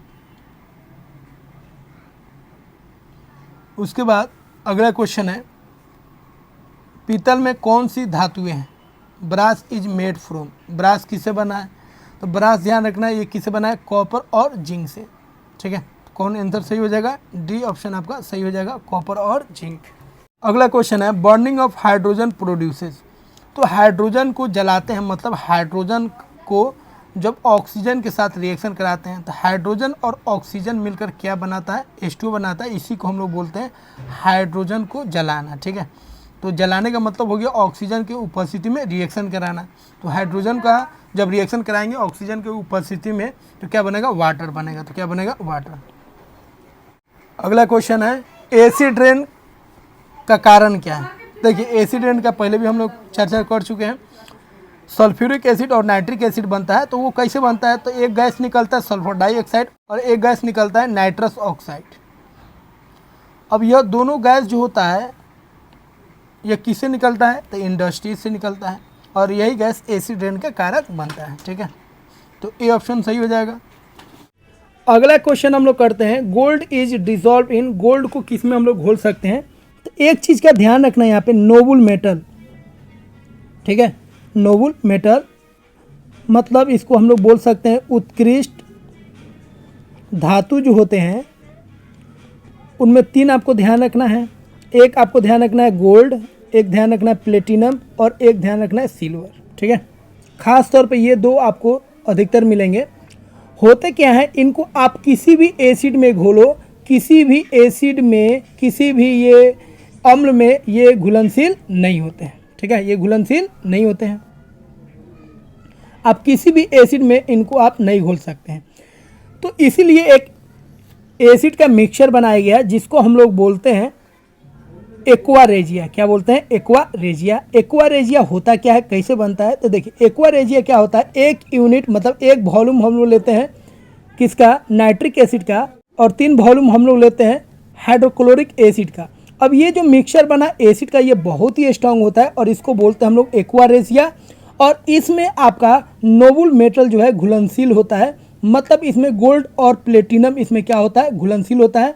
तो ये इतना स्ट्रांग होता है जो ये गोल्ड और प्लेटिनम को भी ये क्या करता है, अपने में घोल लेता है। बाकी किसी एसिड में दम नहीं है जो सोना को और प्लेटिनम को अपने अंदर घोल सके। तो ध्यान रखेंगे, एक्वा रेजिया मोस्ट इंपोर्टेंट है। डायरेक्ट क्वेश्चन ये भी पूछ देता है एक्वा रेजिया होता क्या है, तो आप ध्यान रखिएगा। यहाँ पे हम लोग लिख सकते हैं 3 भाग हाइड्रोक्लोरिक अम्ल का और 1 भाग हो जाएगा आपका नाइट्रिक एसिड का, ठीक है। तो ये आपका कौन ऑप्शन, सी ऑप्शन सही हो जाएगा। बहुत ही इंपोर्टेंट टॉपिक्स है ये, और इस पे क्वेश्चन 2 तरीके से पूछे जा सकते हैं, एक ये वाला और एक डायरेक्टली पूछ लेगा एक्वा रेजिया में क्या क्या होता है, ठीक है। स्विमिंग पूल में लोगों की त्वचा में जलन का कारण होता है, ठीक है। तो स्विमिंग पूल में जब लोग नहाते हैं तो उनको त्वचा में कभी कभी जलन महसूस होने लगता है, जलन होने लगता है।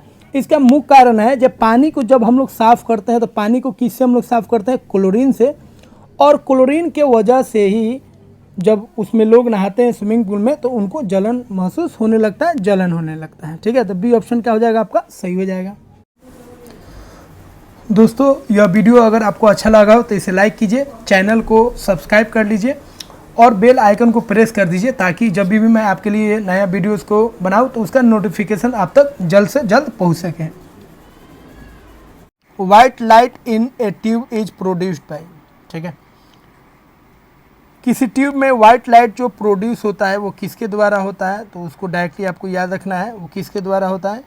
इसका सही आंसर हो जाएगा D option, oscillating the molecule. Molecule जब ऑसिलेट करेगा, ठीक है, तो उससे क्या प्रोड्यूस होगा, उसे वाइट लाइट प्रोड्यूस होगा। तो यहाँ पे अगला क्वेश्चन हो जाएगा fermentation of sugar leads to, ठीक है। जब हम शक्कर का फर्मेंटेशन करते हैं, किण्वन करते हैं, तो ध्यान रखना है किसी भी फ्रूट का जूस, किसी भी फल के जूस का जब हम फर्मेंटेशन करते हैं, किण्वन करते हैं, तो क्या बनता है, इथाइल अल्कोहल बनता है, ठीक है। अब हम लोग 46 बीपीएससी का क्वेश्चन करने जा रहे हैं। क्वेश्चन है the in product of alcoholic fermentation. फिर वही क्वेश्चन, जब हम फर्मेंटेशन करते हैं, ठीक है, तो बनता क्या है। तो देखिए जब भी हम फर्मेंटेशन करेंगे, ग्लूकोज का जब हम फर्मेंटेशन करते हैं तो अल्कोहल बनता है C6H12O6, बता चुके हैं आपको। जब इसका फर्मेंटेशन करते हैं किसके उपस्थिति में, जाइमेज कैटालिस्ट, जो इंजाइम कैटालिस्ट है, इंजाइम के उपस्थिति में करते हैं, तो ग्लूकोज से आपका क्या बनता है, इथाइल अल्कोहल बनता है, ठीक है। अब प्लस क्या बनता है, कार्बन डाइऑक्साइड। तो कौन आंसर सही हो जाएगा, सी ऑप्शन आपका सही हो जाएगा, ठीक है। इन प्रोडक्ट क्या हो जाएगा, इथाइल अल्कोहल। अगला क्वेश्चन है hydrofluoric acid is not kept in glass bottles because it react with. तो देखिए ग्लास जो बनता है आपको पहले भी बता चुके हैं, यह बनता है सिलिकॉन डाइऑक्साइड, ठीक है। और जैसे ही इसमें हाइड्रोफ्लोरिक एसिड डालेंगे तो यह क्या करेगा, इसके साथ रिएक्शन कर लेगा, ठीक है। इसीलिए हम लोग ग्लास में हाइड्रोफ्लोरिक एसिड को नहीं रख सकते हैं, क्योंकि वो ग्लास किससे बनता है, तो ध्यान रखना है सिलिकॉन डाइऑक्साइड से। अगला क्वेश्चन है वायु में थोड़ी देर रखने पर किस धातु के ऊपर हरे रंग के बेसिक कार्बोनेट की परत जम जाता है। तो ध्यान रखना है सिल्वर को जब हम एयर में छोड़ेंगे खुला, तो इसके ऊपर ब्लैक कलर बनेगा, क्या बनेगा, ब्लैक कलर, ठीक है। उसी तरह जब आयरन को हम लोग एयर में छोड़ेंगे खुला, तो इसके ऊपर एक ब्राउन कलर का, ब्राउन मतलब भूरा कलर का एक लेयर बन जाएगा। उसी तरह ध्यान रखेंगे कॉपर को जब हम एयर में खुला छोड़ेंगे, तो एयर में जो H2 है, CO2 है, ऑक्सीजन है, उसके साथ कंबाइन होकर इसके ऊपर एक लेयर बनेगा, ठीक है। तो कॉपर के केस में कौन सा कलर बन जाएगा, ग्रीन कलर बन जाएगा। तो आपका ए ऑप्शन क्या हो जाएगा, सही हो जाएगा। अगला क्वेश्चन है the gas used for artificial ripening of fruits, ठीक है। जब फ्रूट को हम लोग आर्टिफिशियली, मतलब हम लोग कार्बाइड ये सब लगा के जो पकाते हैं, उसको हम लोग क्या बोलेंगे, आर्टिफिशियली रैपनिंग, ठीक है। तो आर्टिफिशियली हम लोग फल को जो पकाते हैं उसमें कौन सा गैस का हम लोग इस्तेमाल करते हैं, तो वह आपको याद रखना है, वो कौन सा गैस है, इथाइलिन।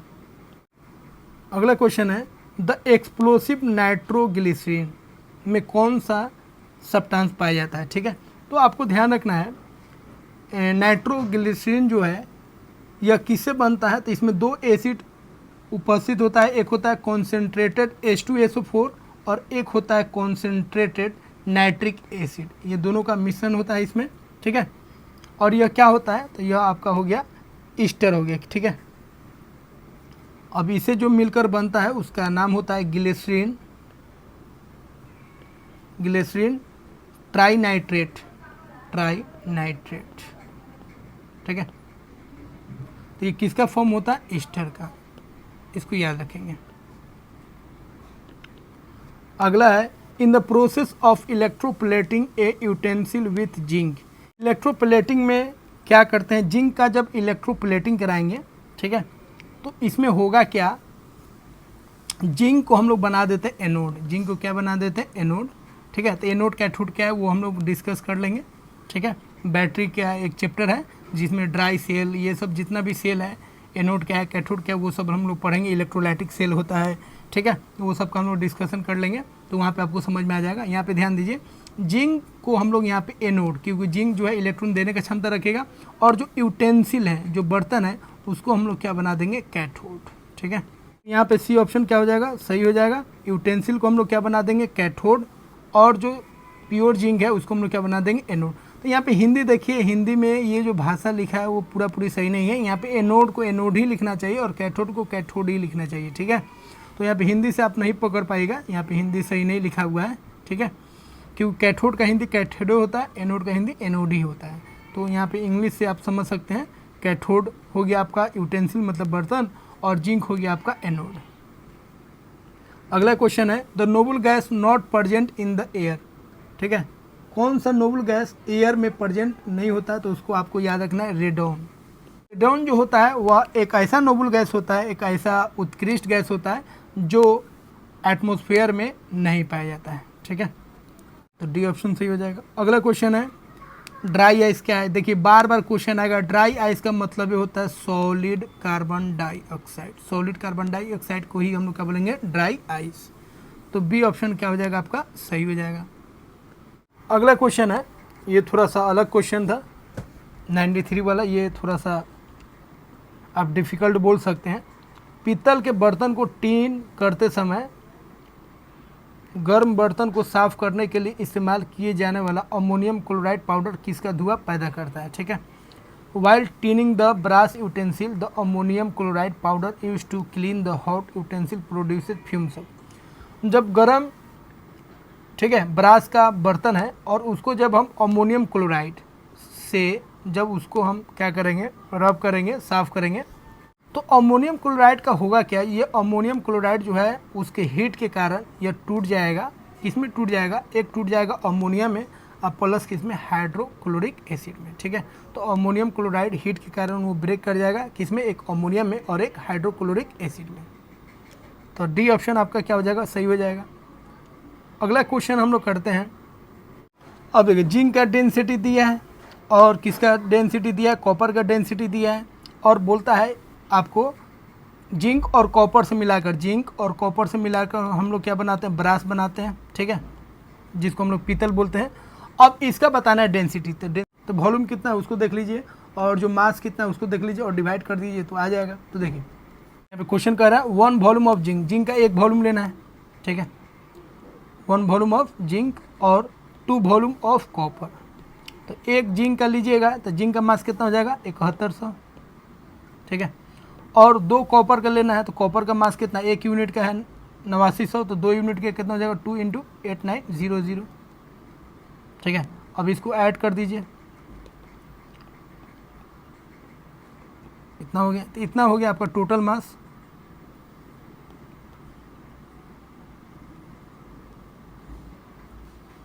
ठीक है, अब देखना है आपको वॉल्यूम देखना है, वॉल्यूम कितना है, तो वॉल्यूम आपका कितना यूनिट हो गया, 1 यूनिट इसका और 2 यूनिट इसका, तो ये हो गया मास। अब वॉल्यूम से डिवाइड कर दीजिए क्योंकि डेंसिटी इक्वल टू क्या होता है, डेंसिटी इक्वल टू होता है मास अपॉन वॉल्यूम। तो मास आ गया, वॉल्यूम, वॉल्यूम कितना हो गया, 1 यूनिट इसका, 2 यूनिट इसका, कितना हो गया, 3 यूनिट।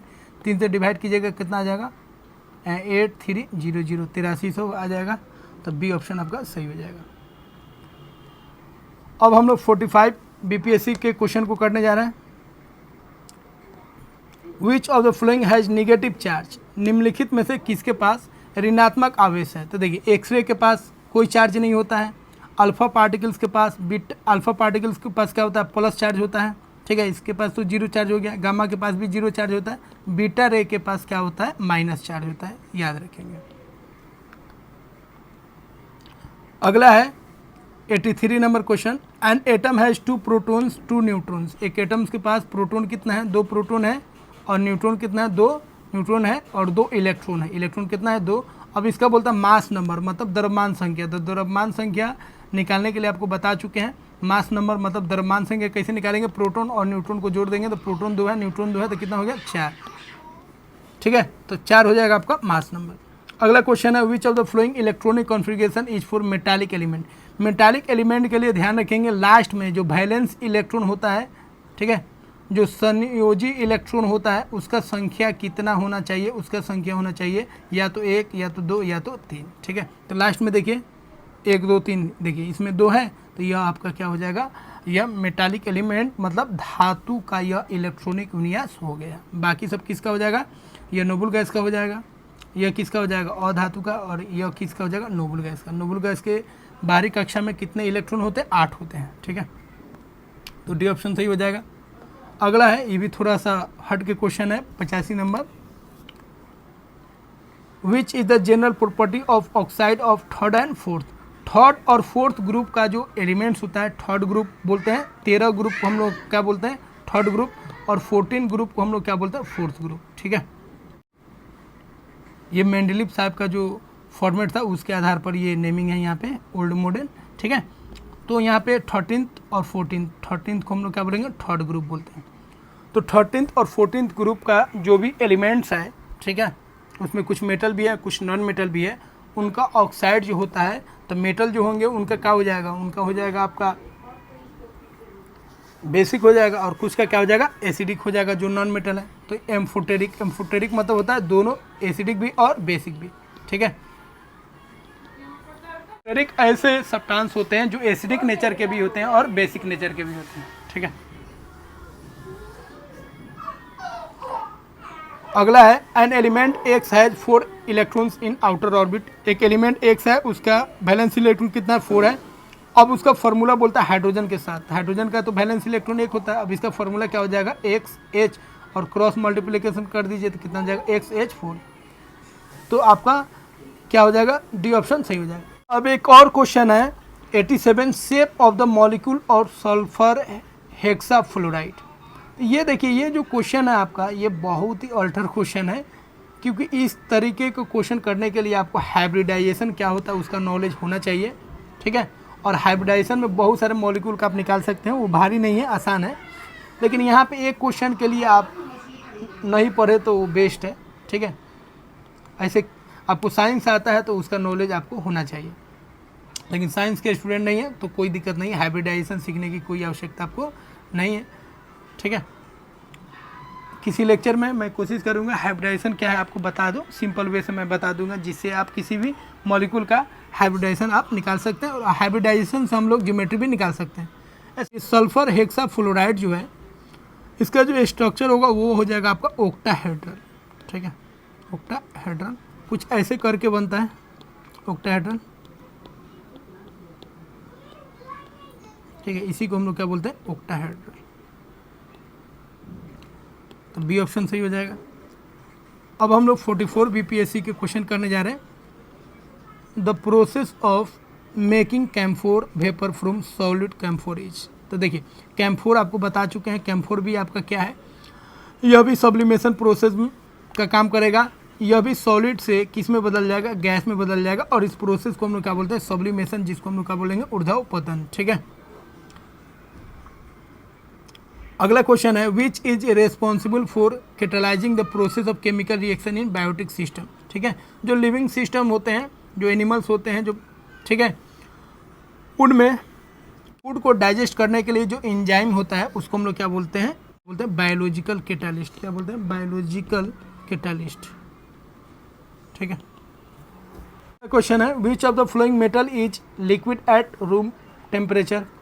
रूम या नॉर्मल टेम्परेचर बोलिए, तो नॉर्मल टेम्परेचर पे या रूम टेम्परेचर पे कौन सा जो, ठीक है, धातु है वो लिक्विड स्टेट में होता है, हम सभी जानते हैं वो कौन है, मरकरी, जिसका सिंबल क्या, Hg, और इसका एटॉमिक नंबर कितना है, 80। अगला क्वेश्चन है which of them is hardest one. अभी तक का सबसे हार्डेस्ट जो सब्सटेंस जाना गया है वो किसको जाना गया, डायमंड को। अगला क्वेश्चन है which is also known as dry ice. फिर वही क्वेश्चन, ड्राई आइस किसको बोलेंगे, solid carbon dioxide. Which of the following is used in making soap. Soap को बनाने में हम लोग किसका इस्तेमाल करते हैं, तो वो हम लोग इस्तेमाल करते हैं वेजिटेबल ऑयल का, ठीक है।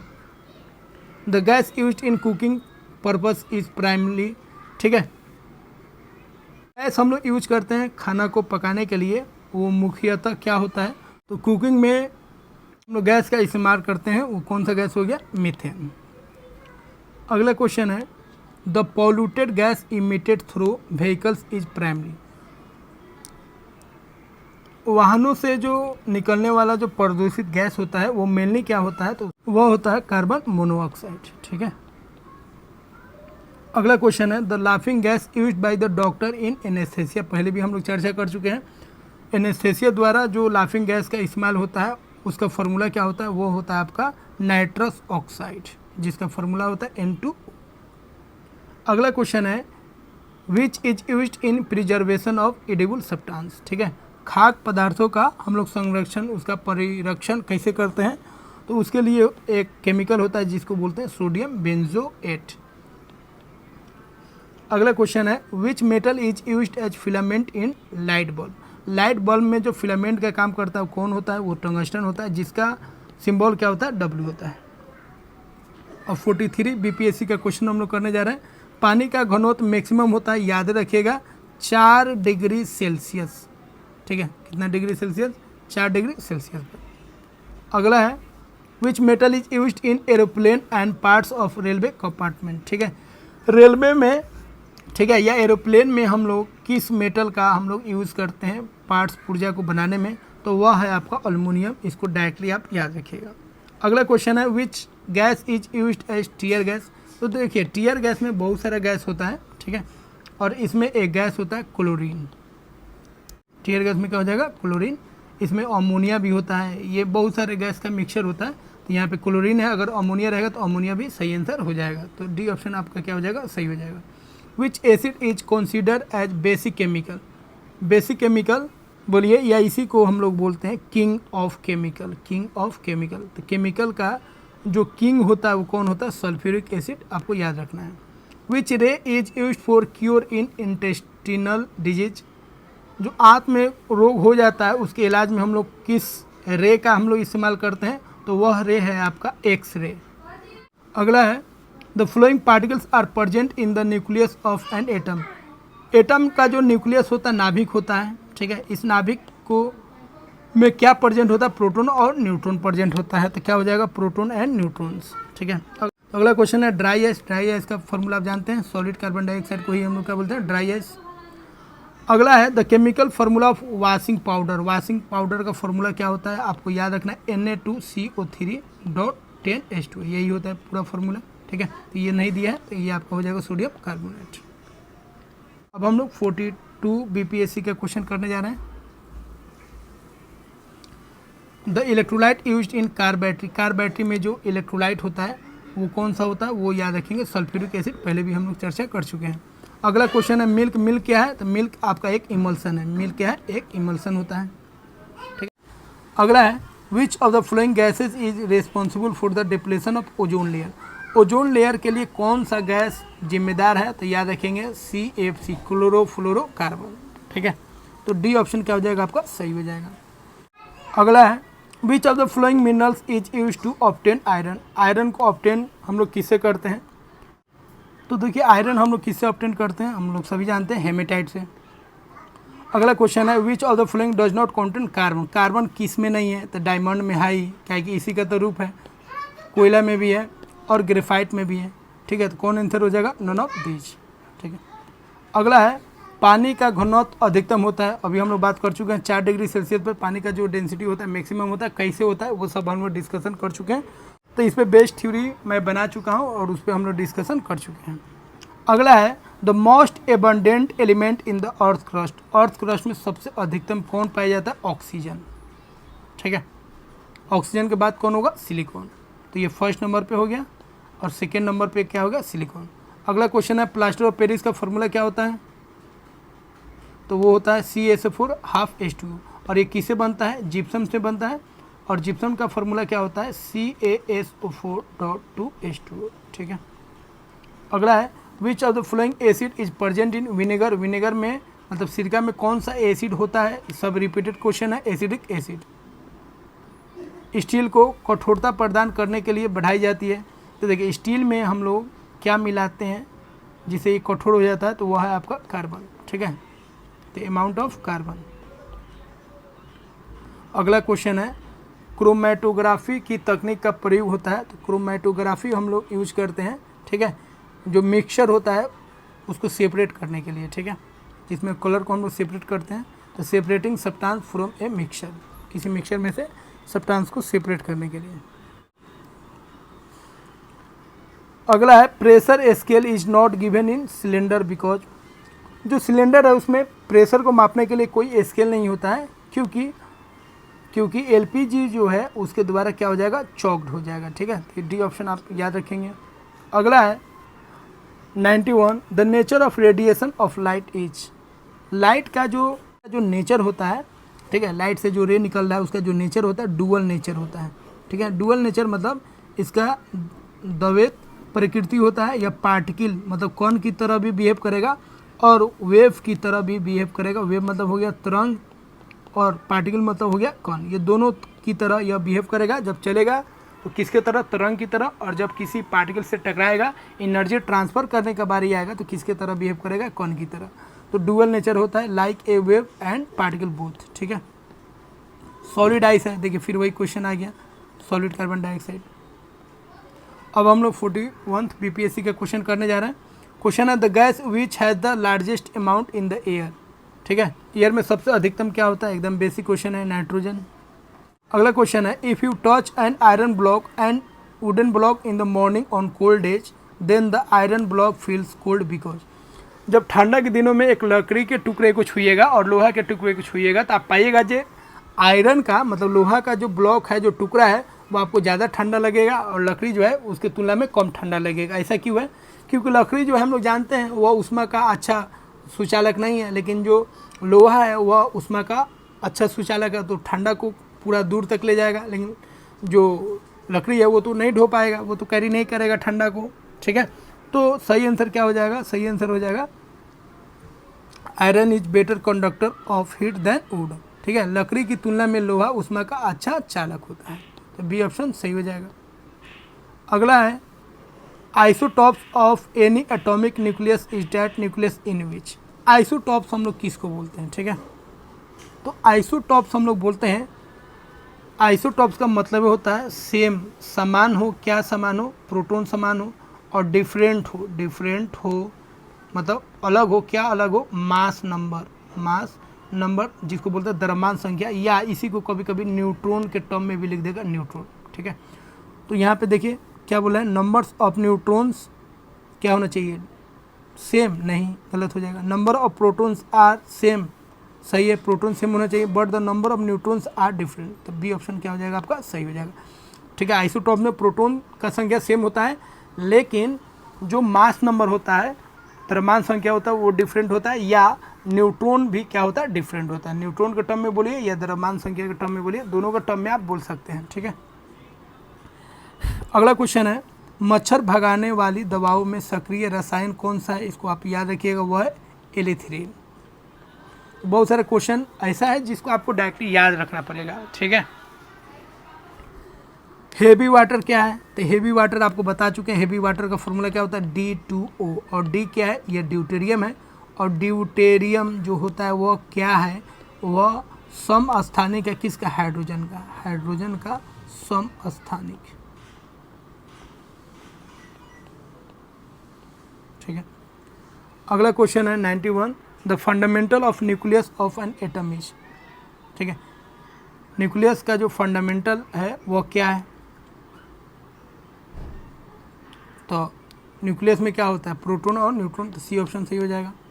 अब हम लोग 40 बीपीएससी के क्वेश्चन करने जा रहे हैं। What is laughing gas? तो लाफिंग गैस फिर वही क्वेश्चन आ गया, नाइट्रस ऑक्साइड हो जाएगा। अगला क्वेश्चन है which of the following is heaviest metal, सबसे भारी कौन है?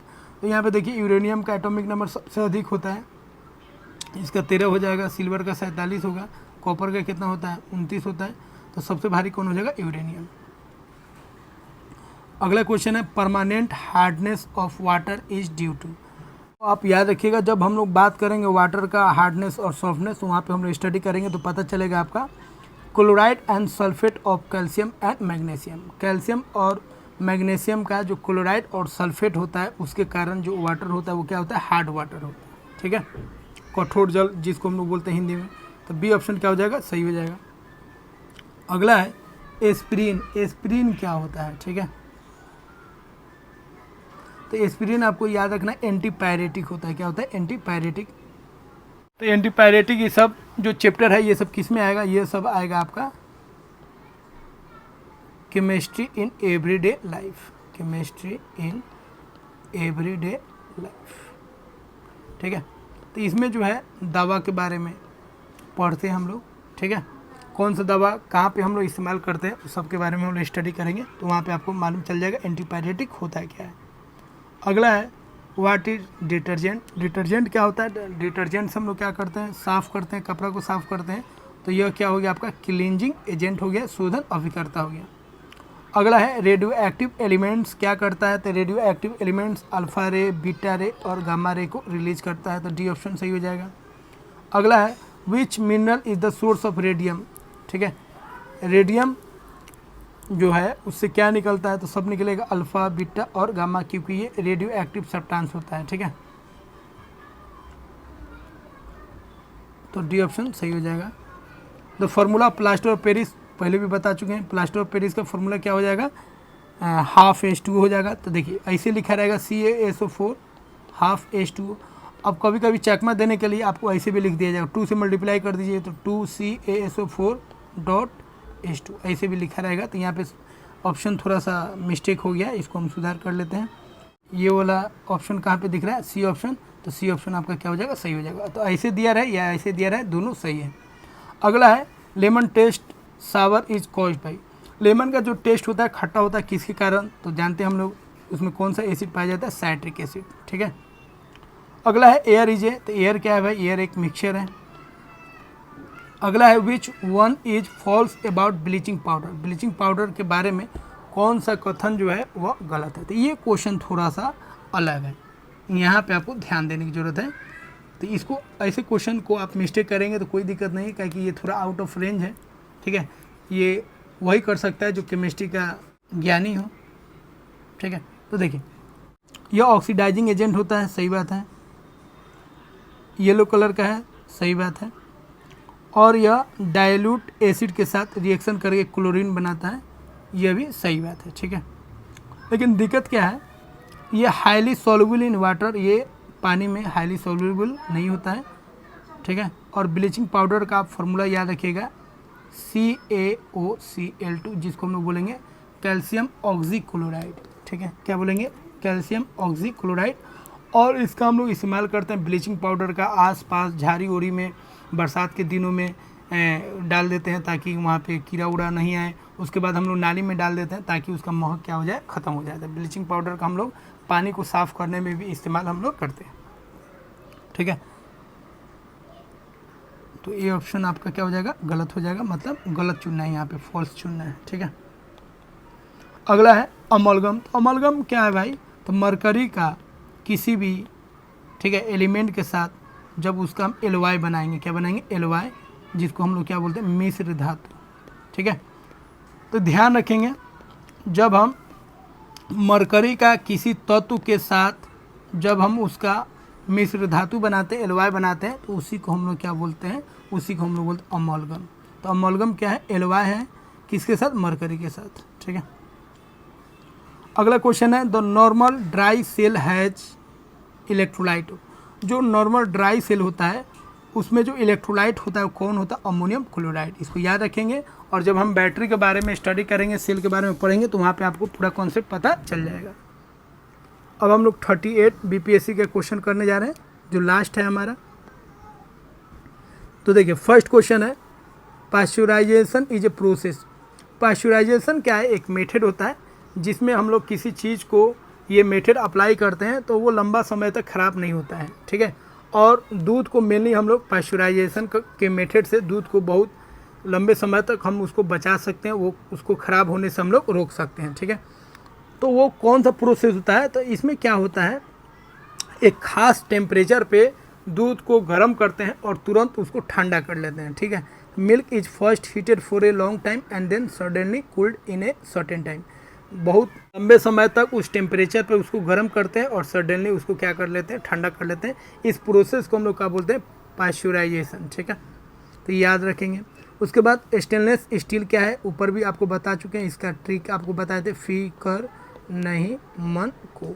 ठीक है, तो यहाँ पे एक ही ऑप्शन पूछा है, फीकर मतलब आयरन और क्रोमियम, तो सी ऑप्शन क्या हो जाएगा, सही हो जाएगा। तो यहाँ पे हम लोग देख रहे हैं बहुत सारे रिपीटेड क्वेश्चन है, और इसीलिए आपको प्रीवियस ईयर का क्वेश्चन लगाना चाहिए ताकि जो रिपीट हो उसका फ़ायदा आप ले सकें, और दूसरा फ़ायदा आपको होगा जो क्वेश्चन का लेवल आपको समझ में आएगा। ठीक है, अगला क्वेश्चन हम लोग देखते हैं। And example of physical change का एग्जाम्पल कौन है, फिजिकल चेंज मतलब जिसमें कोई केमिकल चेंज नहीं हो रहा है, जिसमें कोई नया चीज़ नहीं बन रहा है। ठीक है, जैसे डाइसोल्यूशन ऑफ शुगर इन मिल्क। अगर चीनी को दूध में घोलिएगा तो कौन सा प्रोसेस हो गया, वो आपका फिजिकल चेंज हो गया, फिजिकल प्रोसेस हो गया, उसमें कोई नया चीज़ नहीं बन रहा है। लेकिन दूध अगर दही में बदल जाता है तो उसको आप बदल नहीं सकते हैं। कैंडल को जलाइएगा तो यह आपका रिएक्शन हो गया। ठीक है, black colour of silver utensil, silver का जो बर्तन होता है, चांदी का जो बर्तन होता है उसका काला हो जाना, तो काला क्यों होता है, ऑक्सीजन के साथ वो कंबाइंड होकर काला हो जाता है। सब रिएक्शन वाला है, केमिकल चेंज है। लेकिन चीनी को अगर आप दूध में मिलाएगा तो कौन सा चेंज हो जाएगा, फिजिकल चेंज। अगला क्वेश्चन है there is no reaction when steam passes through. तो देखिए याद रखेंगे एल्युमिनियम के ऊपर एक लेयर होता है एल्युमिनियम ऑक्साइड का, और मैग्नीशियम के ऊपर एक लेयर होता है मैग्नीशियम ऑक्साइड का, और ये दोनों लेयर उसको रिएक्शन से बचाता है। ठीक है, तो एल्युमिनियम ऑक्साइड एल्युमिनियम को बचाता है और मैग्नीशियम ऑक्साइड मैग्नीशियम को रिएक्शन से क्या करता है, बचाता है। ठीक है, तब स्टीम जो है वो पास करेगा तो कोई फर्क नहीं पड़ेगा किस पर, एल्युमिनियम पर। तो ये ऑप्शन आपका क्या हो जाएगा, सही हो जाएगा। दोस्तों यह वीडियो अगर आपको अच्छा लगा हो तो इसे लाइक कीजिए, चैनल को सब्सक्राइब कर लीजिए और बेल आइकन को प्रेस कर दीजिए, ताकि जब भी मैं आपके लिए नया वीडियोस को बनाऊं तो उसका नोटिफिकेशन आप तक जल्द से जल्द पहुंच सके।